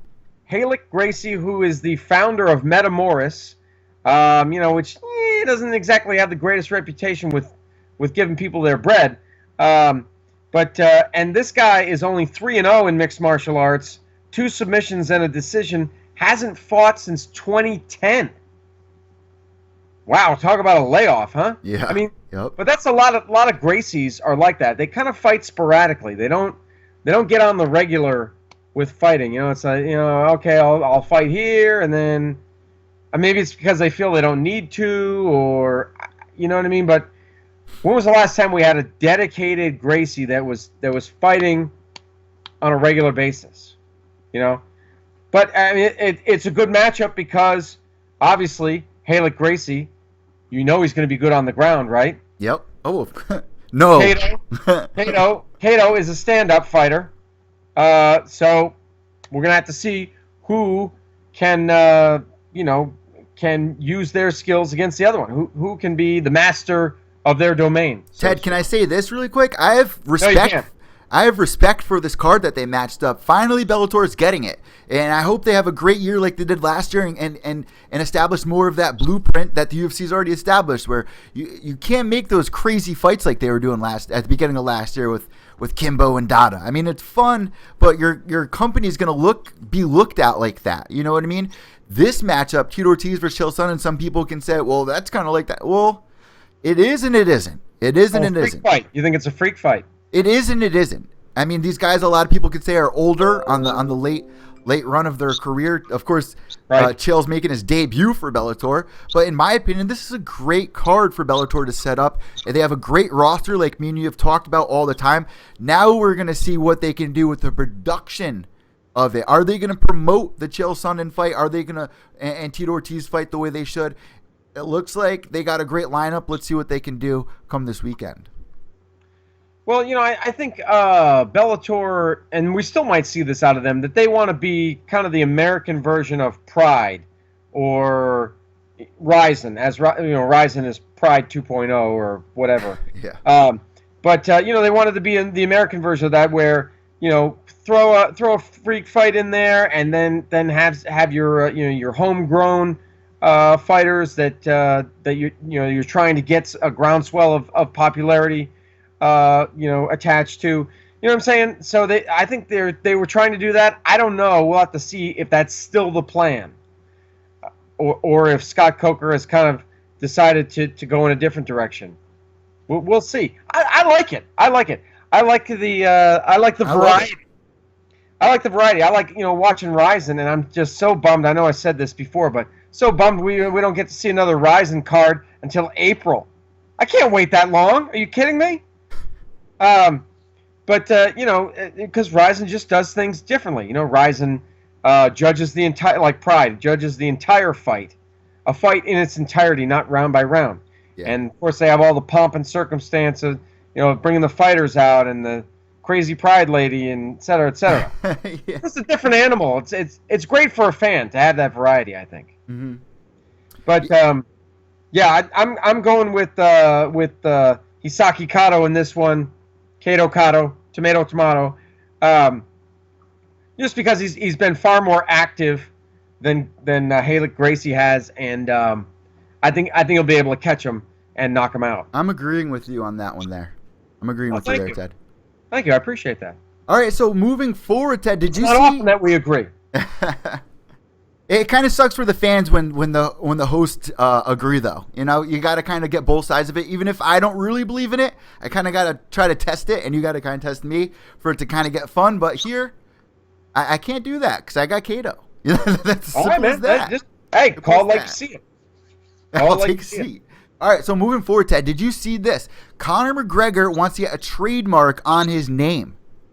Oh, Notorious. The Notorious. Can you do that? Not here in America, brother. That's already been taken, dude. Notorious has been taken? Notorious B.I.G., brother. Represent East Coast. Well, yeah, that's... Notorious. With the B.I.G.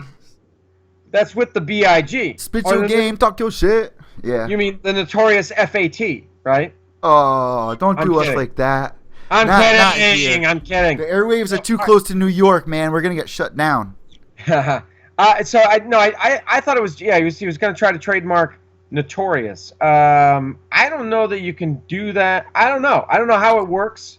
I don't know if you can do that, but I love that he's trying.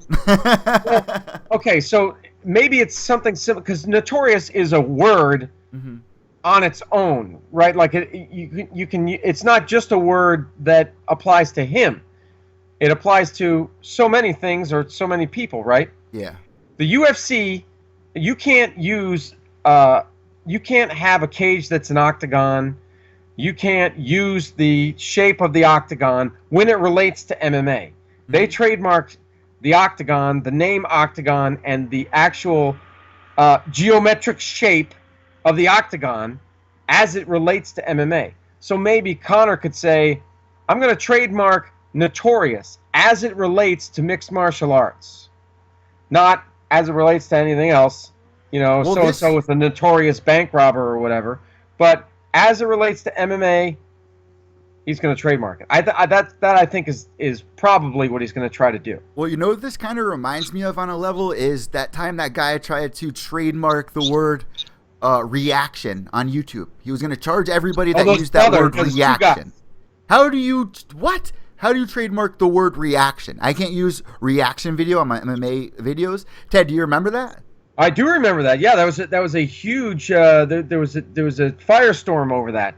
Yeah, it was react and reaction. I think they're brothers. They tried. What they wanted was for you to, if you wanted to use that, if you wanted to film a react video, yep, you would have to join their pyramid scheme or whatever and pay them money. And they thought if they signed enough people, then there would be a big enough pot of money, and everybody could share in the profits, I think. But they would take, of course, the lion's share because it was almost like franchising. Like you got to pay if you want to open up a McDonald's, you got to give money to McDonald's, and then you know to buy it, and then you got to give money to them every month. Yeah. Because you're using the name. Mm-hmm. Yeah, but that went over like a lead balloon, and so they were you know, they were beaten back as far as that one because that was just ridiculous. Matter of fact, I made a react video today. The champ is here, who is on our live chat right now. All right. He or she, I don't know. Is He that or Brooklyn? she? Is it Brooklyn? It might be. I think it might be. It could be. Okay. So Brooklyn suggested I do a video about Tyron Woodley and Wonderboy Thompson because they were on ESPN today. So I said Woodley, Wonderboy, ESPN reaction. Well, I'll tell you what. If So it was my reaction to their interview. I'll tell you what, the champ's got a cute photo, but I think it's Brooklyn. And that isn't that Megan O'Leary right there. I can't tell. It's so small on my iPhone. I can't even tell. But if it is, then you guys already know I like what I see. But then again, I like it a lot. I like what I see.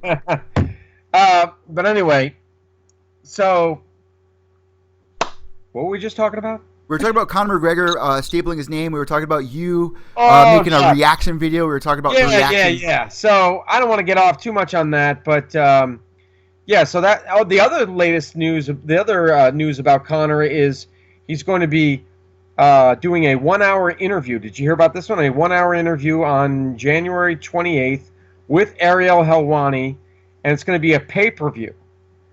What? It's gonna It's an unscripted hour-long interview. Get that? Yeah. It's an unscripted hour-long interview.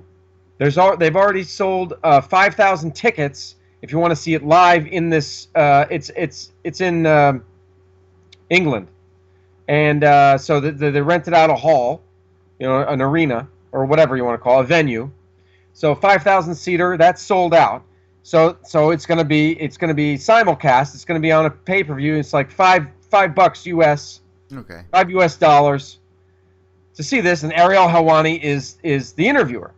And you know, Helwani, it reminded me of a quote. I believe a long time ago he said he wants to be the Howard Cosell of MMA. So if that's the case, you know the relationship that Howard Cosell had with Muhammad Ali. So Conor is Helwani's Muhammad Ali. I like it and I don't like it. I like the idea of him interviewing him at this auditorium or this theater or whatever. I don't like the fact that, and I understand it, I don't like that we have to pay to watch an interview. I mean, it's not like a performance. You know what I mean? It's an interview. Well, I mean, you could argue that it's a performance, and you could argue that it's an exclusive Conor McGregor thing. And you got, if any, I mean, look, I mean, if you're not you, but if people are, and there are people that are upset about it or are just like, well, right? That's who I'm speaking for. You know what I mean? Absolutely.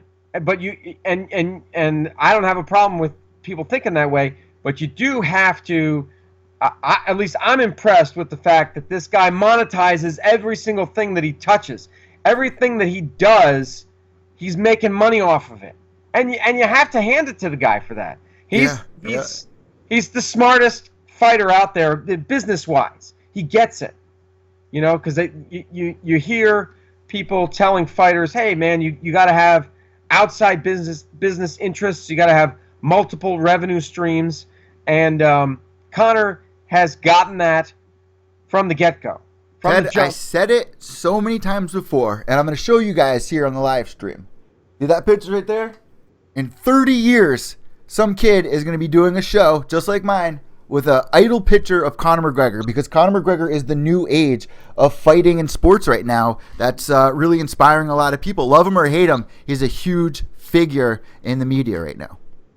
Yes, he is. He's going to be the same guy that my grandfather told me stories about Muhammad Ali and all the guys in the boxing and baseball. Roger Maris. These guys all behind me are up there for a reason. Not just because what they did inside the sport, but what they also did outside the sport. Conor McGregor's doing that right now.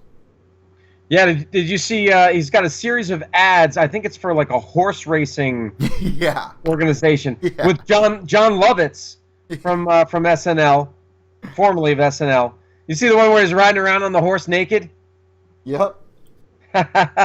So, I mean, yeah, the dude is on a break, and he's making money. Having a little baby boy or girl. All right, so here's the deal. If I, like they're saying it's unscripted, right? If there was some way to know that I was gonna get some type of breaking news out of it, like that maybe Connor's coming back early. Or he's announcing the gender of the baby. Something. Yeah. Okay. If there was something big and some type of breaking news, that might entice me to buy it. But otherwise, if it's just going to be Like an interview. Helwani chatting with Connor, yeah, no, I'm not interested in buying the pay-per-view. Mm-hmm. I understand. We get like 5 hours of Helwani every freaking week. Well, you do. I don't watch the show. I keep up with it. That's good. Just because it's awesome the fact that it's live, and he always gets people on with that are current within the MMA media that's going on, you know? Oh, no, I mean, no, undoubtedly. I mean, You get some good clips. Even if you don't watch the whole show, you get a lot of news out of it for MMA. Right. I mean, if there's an event on Saturday, he'll get as many of the major players from that event as he possibly can on his Monday show. Yeah, and you I got to love hate that. it for the guy. Love him Yeah. or hate him, Ted, he's doing his thing, you know? Oh, no, he is. Oh, A absolutely. lot of people don't like Ariel. I'm a big fan of Ariel, though. Just because I've been following him for years. Just like, I think I've been following him as long as I've been following you, actually. Well, I mean, I remember him back when he was in like 2007 when he worked for this company for this website AOL? called MMA Rated. The AOL one, right? No, before AOL. Before AOL, he worked for another company that owned, like a handful of websites, and the website that he worked for was called MMA Rated. And he would travel. He was the first guy to ever travel around the country. Really? Going to shows, going to academies. They had Using that Ariel bat mitzvah money, right? What's that? Using that bat mitzvah money. I can't. Well, I mean, I would think that the website was paying him to do this. Well, it was his job. Yeah. I would think, or I don't know what the arrangement was, but he was flying around the country, traveling around the country doing this, and he was the first person to ever do it, to cover it on a national scale. I want to do that. You should, man. I'm next, bro. I'm telling you. Evil Eddie's next. next, man, and the people know it. I know you know it. The American people know it. The evil ones know it. The minions know it. So, 2017 is our year. yes, sir, it is. We're taking over! Andrea! So anyway, so Connor's got a lot going on. I kind of hope he does make some type of announcement there. I mean, if anyone can pull it out of him, it's Helwani. But, maybe that he's going to be cage side for the Khabib Tony fight, and that he's gonna take the winner sooner than expected. Like, because what did he say initially? May, June, something like that. Yeah. Camera's on you, Ted, by the way. Well, thank you. Just letting you know. I appreciate that. It should always be on this guy. No, but so maybe he'll say, yeah, I'm gonna be cage side, and you give me a quick camp, and I'm gonna take the winner on, and I'm gonna be back sooner than I originally said. I bet he'll announce his next opponent. They have to be able to pump it up some way. How would they do that, though? Habib and Tony aren't going to fight until Oh, then yeah, you're right. 2009. They got to pump it up somehow, though, is my point. There has to be something that they already know that they can use to promote, because just that isn't going to sell much. You don't think so? I mean, they're Well, like just, you said, if there was some sort of announcement with it. well, here's see, your that's ticket. me. That's me wanting more, but I think they think it's just his star power. It's like these these parties in Vegas when they have a celebrity and they say, oh, well, Kim Kardashian's going to be at the party. Yeah. Well, what is she going to be doing? She's not going to be doing anything. She's just going to be standing around with a bunch of bodyguards around her, right? Mm-hmm. It doesn't matter because she's going to be there. So that it means that you want to be there. See, this is just Conor's going to be talking. Well, what is he going to be talking about? It doesn't matter what he's going to be talking about. It's just that he's going to be talking, and he's going to be there, and you're going to be able to watch him. You know what I mean? That's how they're selling it. If I was in England or it was over here in New York, I'm going to watch, I guess, but we'll see. We'll see if I pay that $5. That's all they're selling it on, is that it's him. You know? It's him, and it's unscripted, and then they said something about he's going to talk about his rise to fame, et cetera, et cetera. Which we all know about, so. Right. And we know Errol interviews. We know the story. We know the story. Yeah. We'll see. What do you guys think about it? What's going on in the chat room, Ted? Well, let's see. The champ is here. Said something about Tyron Woodley. I guess you might have loaded a picture of Tyron. Yeah, it's actually right next to your head. Yeah. Oh, really? Yeah. Which way? I'll send him an elbow. Your left. My left. Boom. Well, he's gone now. He was too quick for you. Yeah. He it's all that muscle. You know, you think it would weigh him down, but it doesn't. What do you ask about Woodley, though? No, it just says, thanks, guys. He was staring at me on the screen. So, that's bloody shit. So yeah, the champ is here. Asked me today to do my reaction video to the ESPN interview. All right.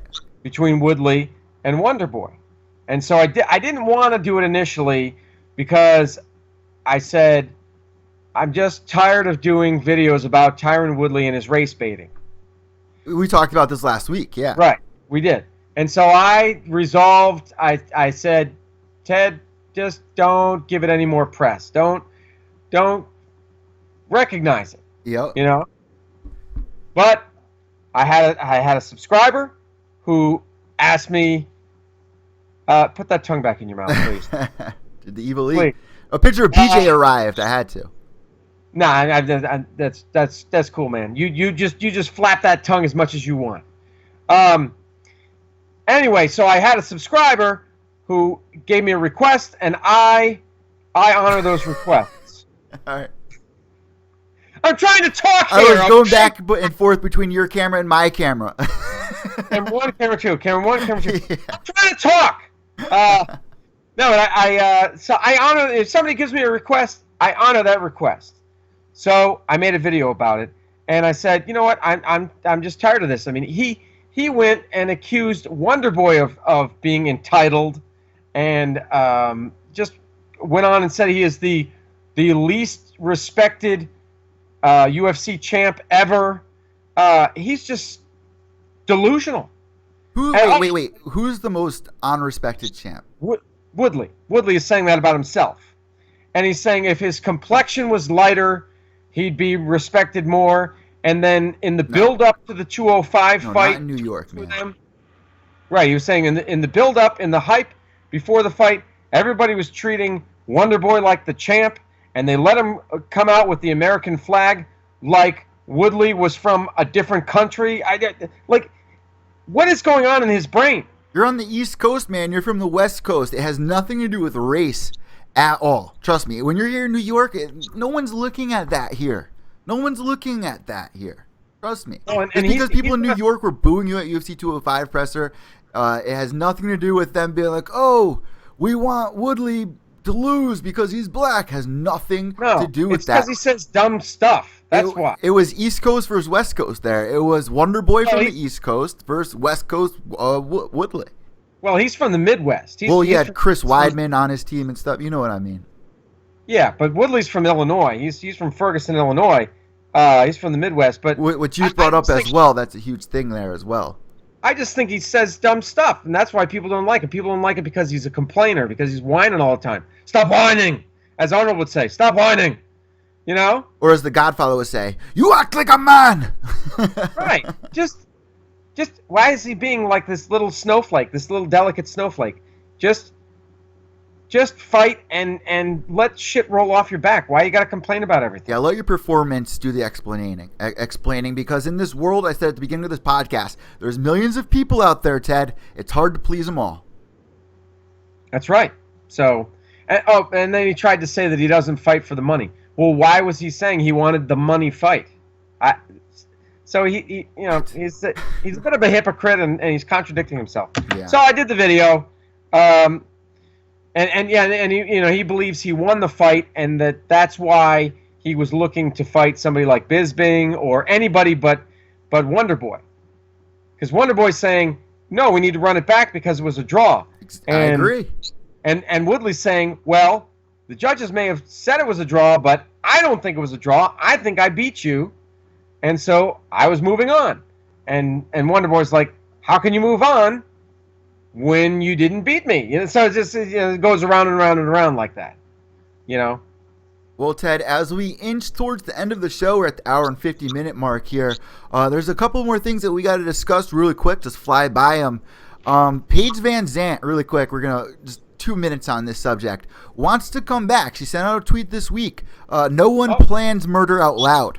12 Gauge is coming back for blood. Who do you think she should fight next? I want to know what you guys think out there. If you're listening at home and you're not listening live right now, let us know at Pure Evil MMA and at Ted Czech. But Ted, I'm sending it over to you. I'm sending it over to the chat room right now. What are you guys thinking here? Should it be a rematch against Rose? I don't think Rose would take that. Who do you think it should be against? Tisha Torres? What's going on here? What's next for Paige? Paige. Yeah, that's an interesting one.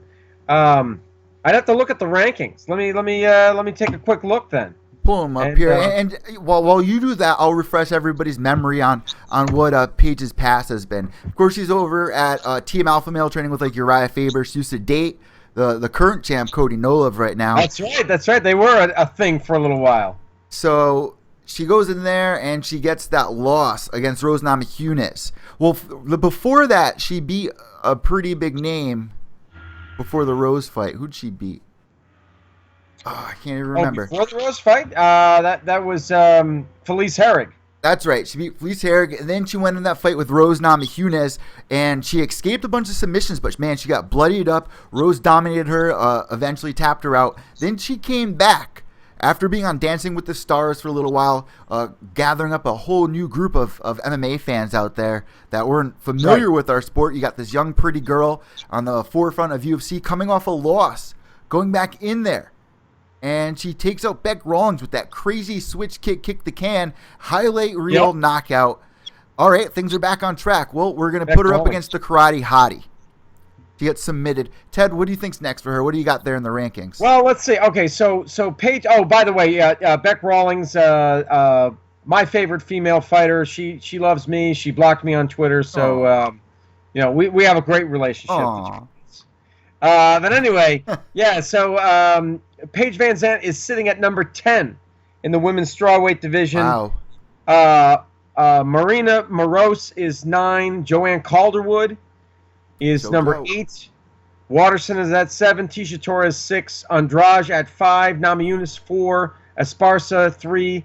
Kowalkiewicz at 2. Claudia Vidalia Onion is at number 1. And, of course, Joanna Champion at Champion. Geez, I don't know. I mean, that's a killer division. I love it. Is. I love that. Top 10. I'm kind of leaning. I know they don't like to do this, but maybe she needs to fight somebody below her just to kind of get a fight under her belt that get a win. One more time, Ted. Can you just repeat the top 10? Yeah, Paige is at 10. Moroz at 9. Calderwood at 8. Waterson 7. Tisha Torres 6. Andrade 5. Namajunas 4. Esparza 3, Kowalkiewicz 2, Gedalia 1, and Joanna Champion. Dude, who do you match Paige up against there? Those might as well be top 5. I mean, I guess Waterson is at 7, so it's just so even there. It just seems in between, you've got Calderwood and Moroz, so I guess either one of those two, maybe. Carla Esparza hasn't fought in a while. She just got announced for her upcoming fight, I think against, can't remember.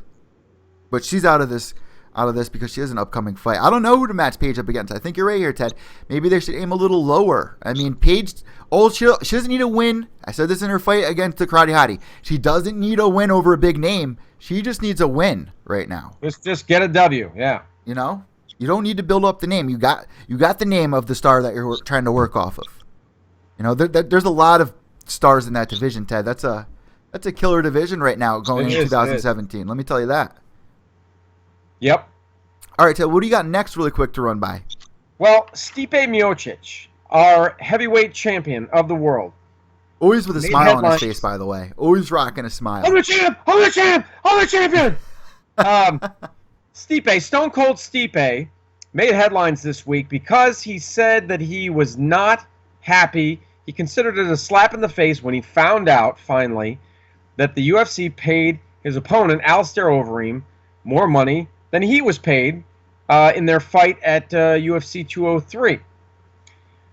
Overeem got, I believe it was $800,000, and Stipe had $600,000. I think he got. It might have been. I don't know if it was a flat 600 or if it was 300 to show, 300 to win. We came away with $600,000. Yeah. Now the thing is, so he was saying he's not happy with that. You know, he considered it a slap in the face. See, Overeem has a contract, and Stipe has a contract. So, you know, Overeem. It's possible that Overeem signed his. I don't know when he signed his contract, but it was probably based on the fact that he's been around for. He's been in the top 10 of the heavyweights for how long? Like practically a decade. Yeah. He's got like 60 fights to his credit. You know, he was beating guys like. I mean, he's beaten big names. Yeah, he's been beaten by big names, but you know what I mean. He's an established star with a certain amount of popularity, right? Yep. Stipe probably doesn't have that level of popularity, and he signed his contract before he became champion. Mm-hmm. So Yeah. I really have I love Stipe, but I have difficulty getting behind him on something like this. I mean, I'm all for, you know me, I'm all for the fighters and getting what they're worth. But if I were to advise him, and what do I know? But if I were to, I would say, file that away, keep that in your mind, keep winning, remain champion, and then when your contract comes up for the next one, you bring that out and you say, hey, look, I know you gave him this much, but I'm the champion. I beat him. I beat Reem, and then I beat, X number of guys after that. So give me what I'm due. This is my number. See? But instead he's trying, I think he's trying to use the media to apply pressure to the UFC when he's in the middle of a contract and he's in the middle of a leave, right? Didn't he? Remember he said, I'm going to take some time off. Yeah. How are you going to, and he's not really, you gotta promote yourself, Mm-hmm. right? I mean, Yep. Look at Conor. Conor took time off. What's he doing? He's filming commercials. He's and now, I mean, he's Conor, so he might have more opportunity than Stipe, but Stipe can get creative with it and can do things on a smaller level. Stipe actually works with my mom's company. My mom works for this. It's called Isogenics. It's like dieting and stuff like that. He's like one of the faces of the program. So he's got that going on. But I understand what you're saying. Okay. You got to be doing something outside because once Right. you retire, man, and you have nothing but the fighting. Look at BJ Penn. All he knew was fighting. He got out. He didn't know what to do with himself. Right, exactly. So yeah, but yeah, Stipe, even in this time off that he's taking, and he's not even taking. Did he get married or? I mean, it's not. I love his relationship with his girl. They're funny. Right, but all I'm saying is, so he took some time off. I'm not sure why he did it, but even in the time off, he should still be trying to promote himself so that he can get a bigger fan following, because that's a bargaining chip you can use. You can Yep. say, hey, look at my social media. Look how I improved my followers and my friends. He should team You know up what? with Cody Nolov, both two UFC champions from Ohio.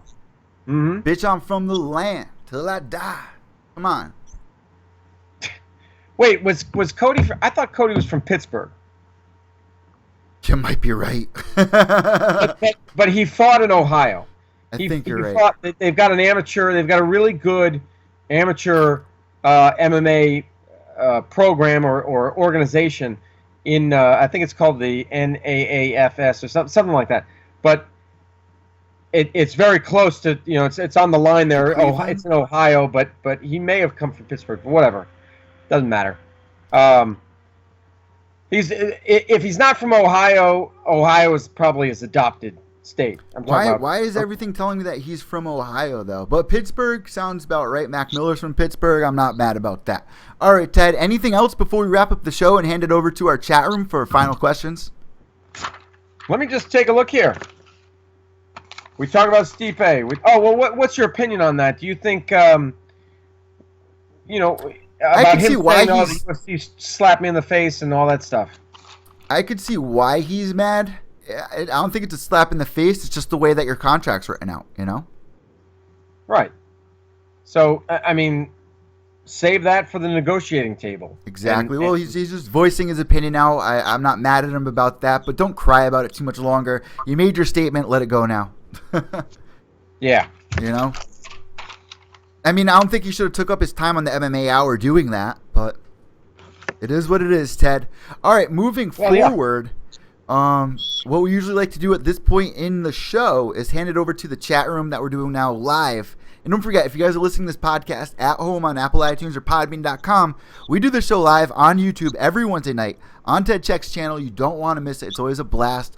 Of course, we run for 2 hours. We're not the 2-hour, 2-minute mark, which is what we like to do at this point. Hand it over to our live open chat room. If anyone's got questions in there, it's your turn to shoot. Yeah, okay, so just looking at it, the champ is here, says, who else is there for Paige to fight? So, okay, so yeah, I was saying either number 9 or number 8, Morose or Calderwood, I would think.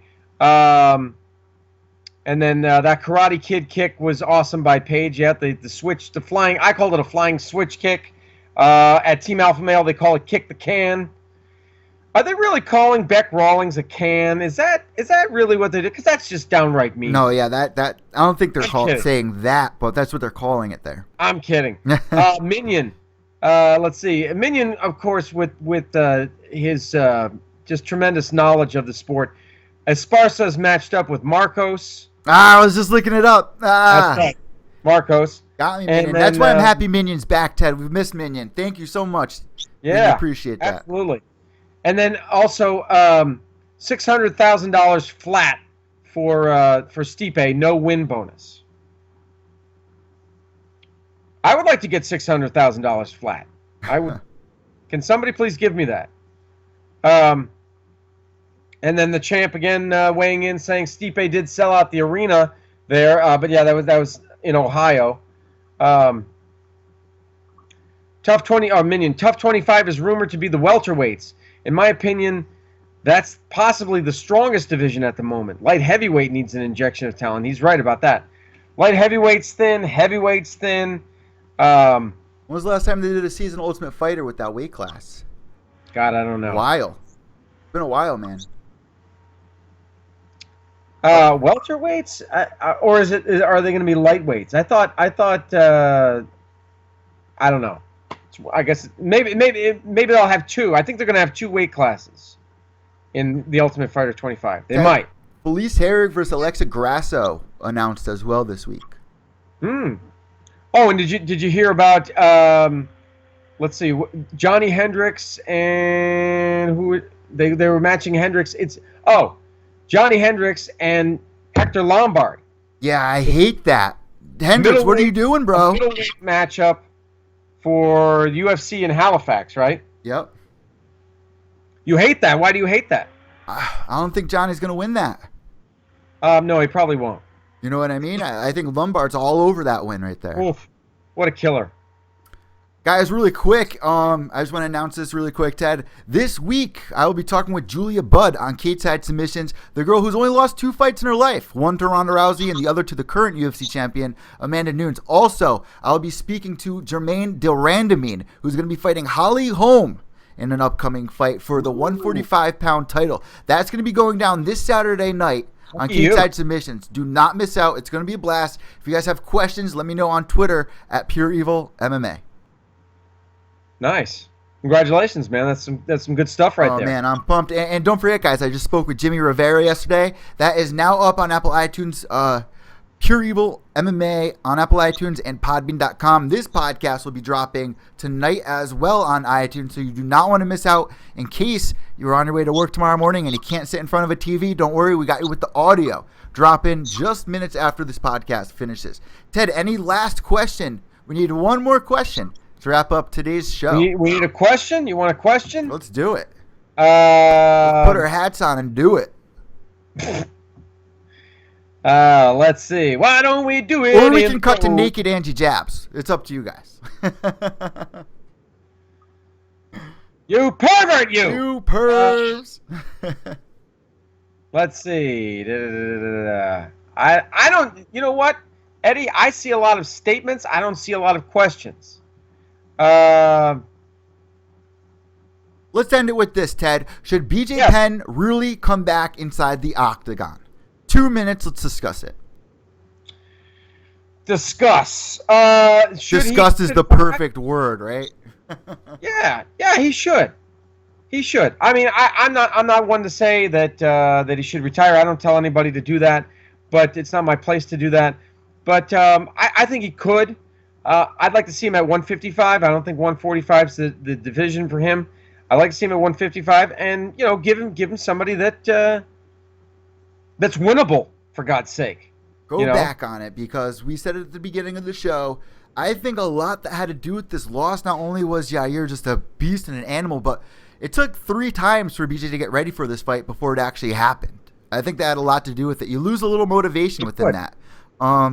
Yeah, it's like a roller coaster, you know what I mean? 145 is not for BJ Penn in 2017. I'm telling you that. That is almost like a delusion. I understand, like, you got to have the mindset of I'm the champ, I'm the best in the world, but it's BJ Penn at 145 a smart idea? No. I think that he needs to discuss this. That's why I said he needs to discuss this with his team. I think he should come back, Ted. I think he should be fighting somebody his own age. I don't think it should be a headline against a young up-and-comer. What the hell was that? Then again, Ted? Posse, right? So you want somebody in their mid to late 30s to fight him. Well, who else? Who else? If we're going to have BJ coming back in, treat him right, treat him fair. This guy's done so much for our sport. Don't throw him in there against somebody like Yair Rodriguez. But then again, Ted, there's people at home or in their car or shoveling the snow outside right now listening to us and going, well, BJ wanted this fight. Well, that's up to his team to be like, no, man, this isn't a good idea. I think BJ, I will agree with you, Ted, goes up to 155, does take one more fight and settles it, because you can't walk out on a sour note like this. That's just real. That stings, man. That stings. Oh, here's a theory real quick. Did the UFC sacrifice BJ Penn? Did they do this on purpose because they want Yair Rodriguez to be a huge Mexican star?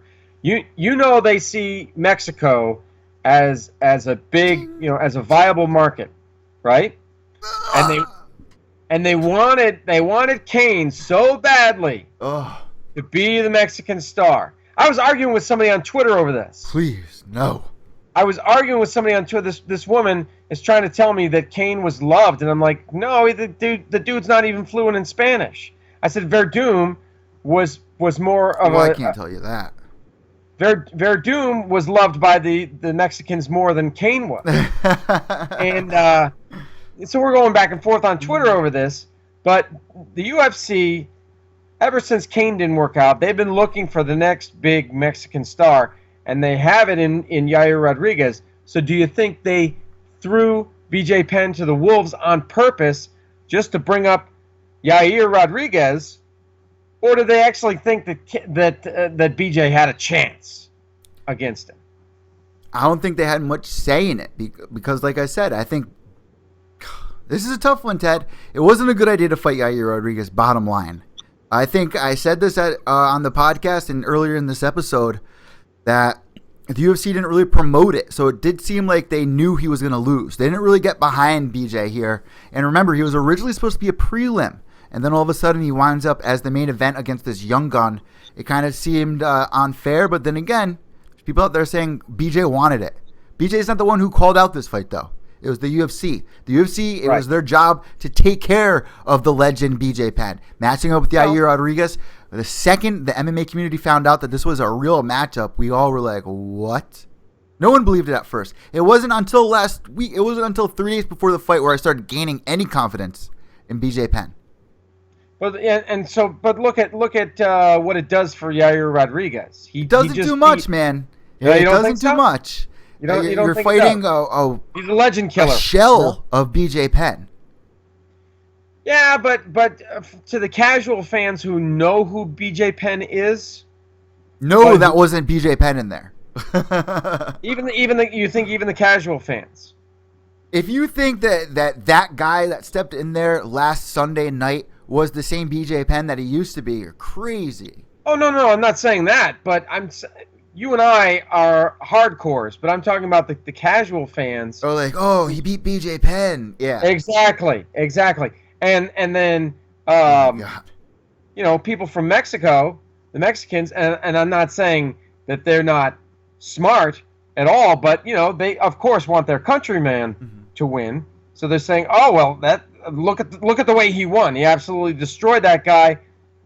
Yair Rodriguez is our man. He's our guy." So it just, further solidifies his standing, and increases his fan base in Mexico. Well, he was saying, like, if I beat BJ Penn, I'm next for the championship. No, bro. No, not nearly. Back up a second. Nope. It's not a bad thing, though, Ted, to have that mindset of thinking that, you're one of the best, you deserve it. And, if I beat this legend, it looks good. But if you look at the reality of it, I mean, on paper, it's like, whoa. But if you watched the fight and you saw it and you were there, you'd be like, that means nothing. That means nothing. I want to see him fight Jeremy Stephens. That's my final output on Yair Rodriguez. Ted. Yeah, I'd like that too. Great night. Thank you so much for discussing all the news with all of us. Once again for episode, number 32 of Evil and Intoxicated. 32. Oh, real quick. You wanted a question? You got a question. Awesome. Minion says, what do you think about Joban campaigning for a fight with RDA? Too soon. Too soon, man. It's too soon for that fight. I don't know if I'm ready for. I don't think Joban's ready. He beat Mike Perry. He showed that he was on a different level than Perry was, but at the same time, Mike Perry ain't no RDA. Alan Joban, and I spoke to him before that fight with Bilal Muhammad. He's a Versace model, Ted. He's got a great future for him. You don't want to throw him up there too soon, too quick. I mean, he's been around for a little while. He had a good 2016. He's been around for a little while, and he's no spring chicken, right? He's in his his early to mid 30s or something. His early 30s, yeah. Early 30s. But I don't think he's quite there yet for RDA. If he gets 2 more fights under his belt, then you could talk top 3. Because remember, the top 3 of that division's scary. The top 4 is scary, man. Yep. Yeah. So RDA, I think, is number 4 right now in that division, right? Maybe 5th, because you got Eddie Alvarez in there as well, Habib, you got Tony, and Connor. Those are all killers. So it's hard. It's hard to say Alan Joban would be good. I think that would be a better fight for RDA, honestly, but I don't know. Oh, and then Minion saying RDA is changing weight class. That's true. That's another true thing. He's moving up. He's going to welterweight. Yeah, he announced that earlier last week. I do. He was moving up. People were like, I wish people would applaud me if I gained 10 pounds. That's great. That's fantastic. All right, guys. So that wraps up this episode of Evil Intoxicated. Thanks for tuning in live. If you missed out on the live show, you're listening in your car, or shoveling driveway. Who knows? You might even be tanning, and I'm jealous of you if you are. Make sure you tune in every Wednesday night, 10 p.m. Eastern Time, live on Ted Czech's channel right here on YouTube. Ted, where can everybody find you on social media, and what videos did you drop this week?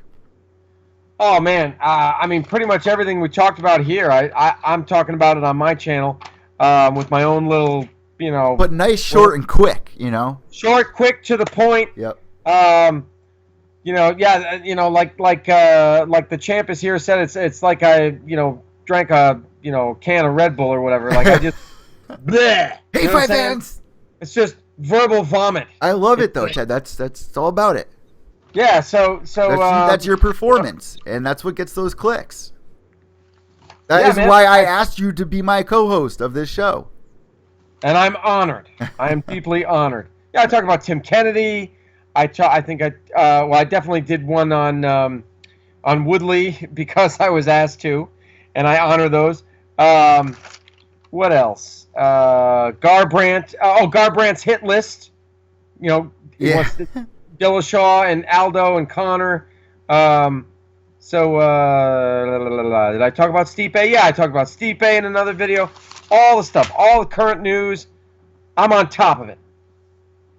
I'm on top of it. I like Long a dude walks on the park, top of- sunsets, and Evil and Intoxicated. All right, guys, I'm Evil Eddie from Pure Evil MMA from ProofMedia.com. Don't miss out episode number 33 or 33 or 34?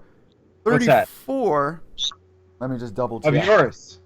Well, let Pure me just Evil? double check. Episode number 34 of Pure Evil MMA up on Apple iTunes, Podbean.com. I will be airing it tomorrow morning right here on YouTube at Pure Evil MMA. Check it out. I hope you guys all have a great night. Behave yourselves. And don't forget, every Wednesday night, 10 p.m. Eastern Time. Don't miss out and behave yourselves.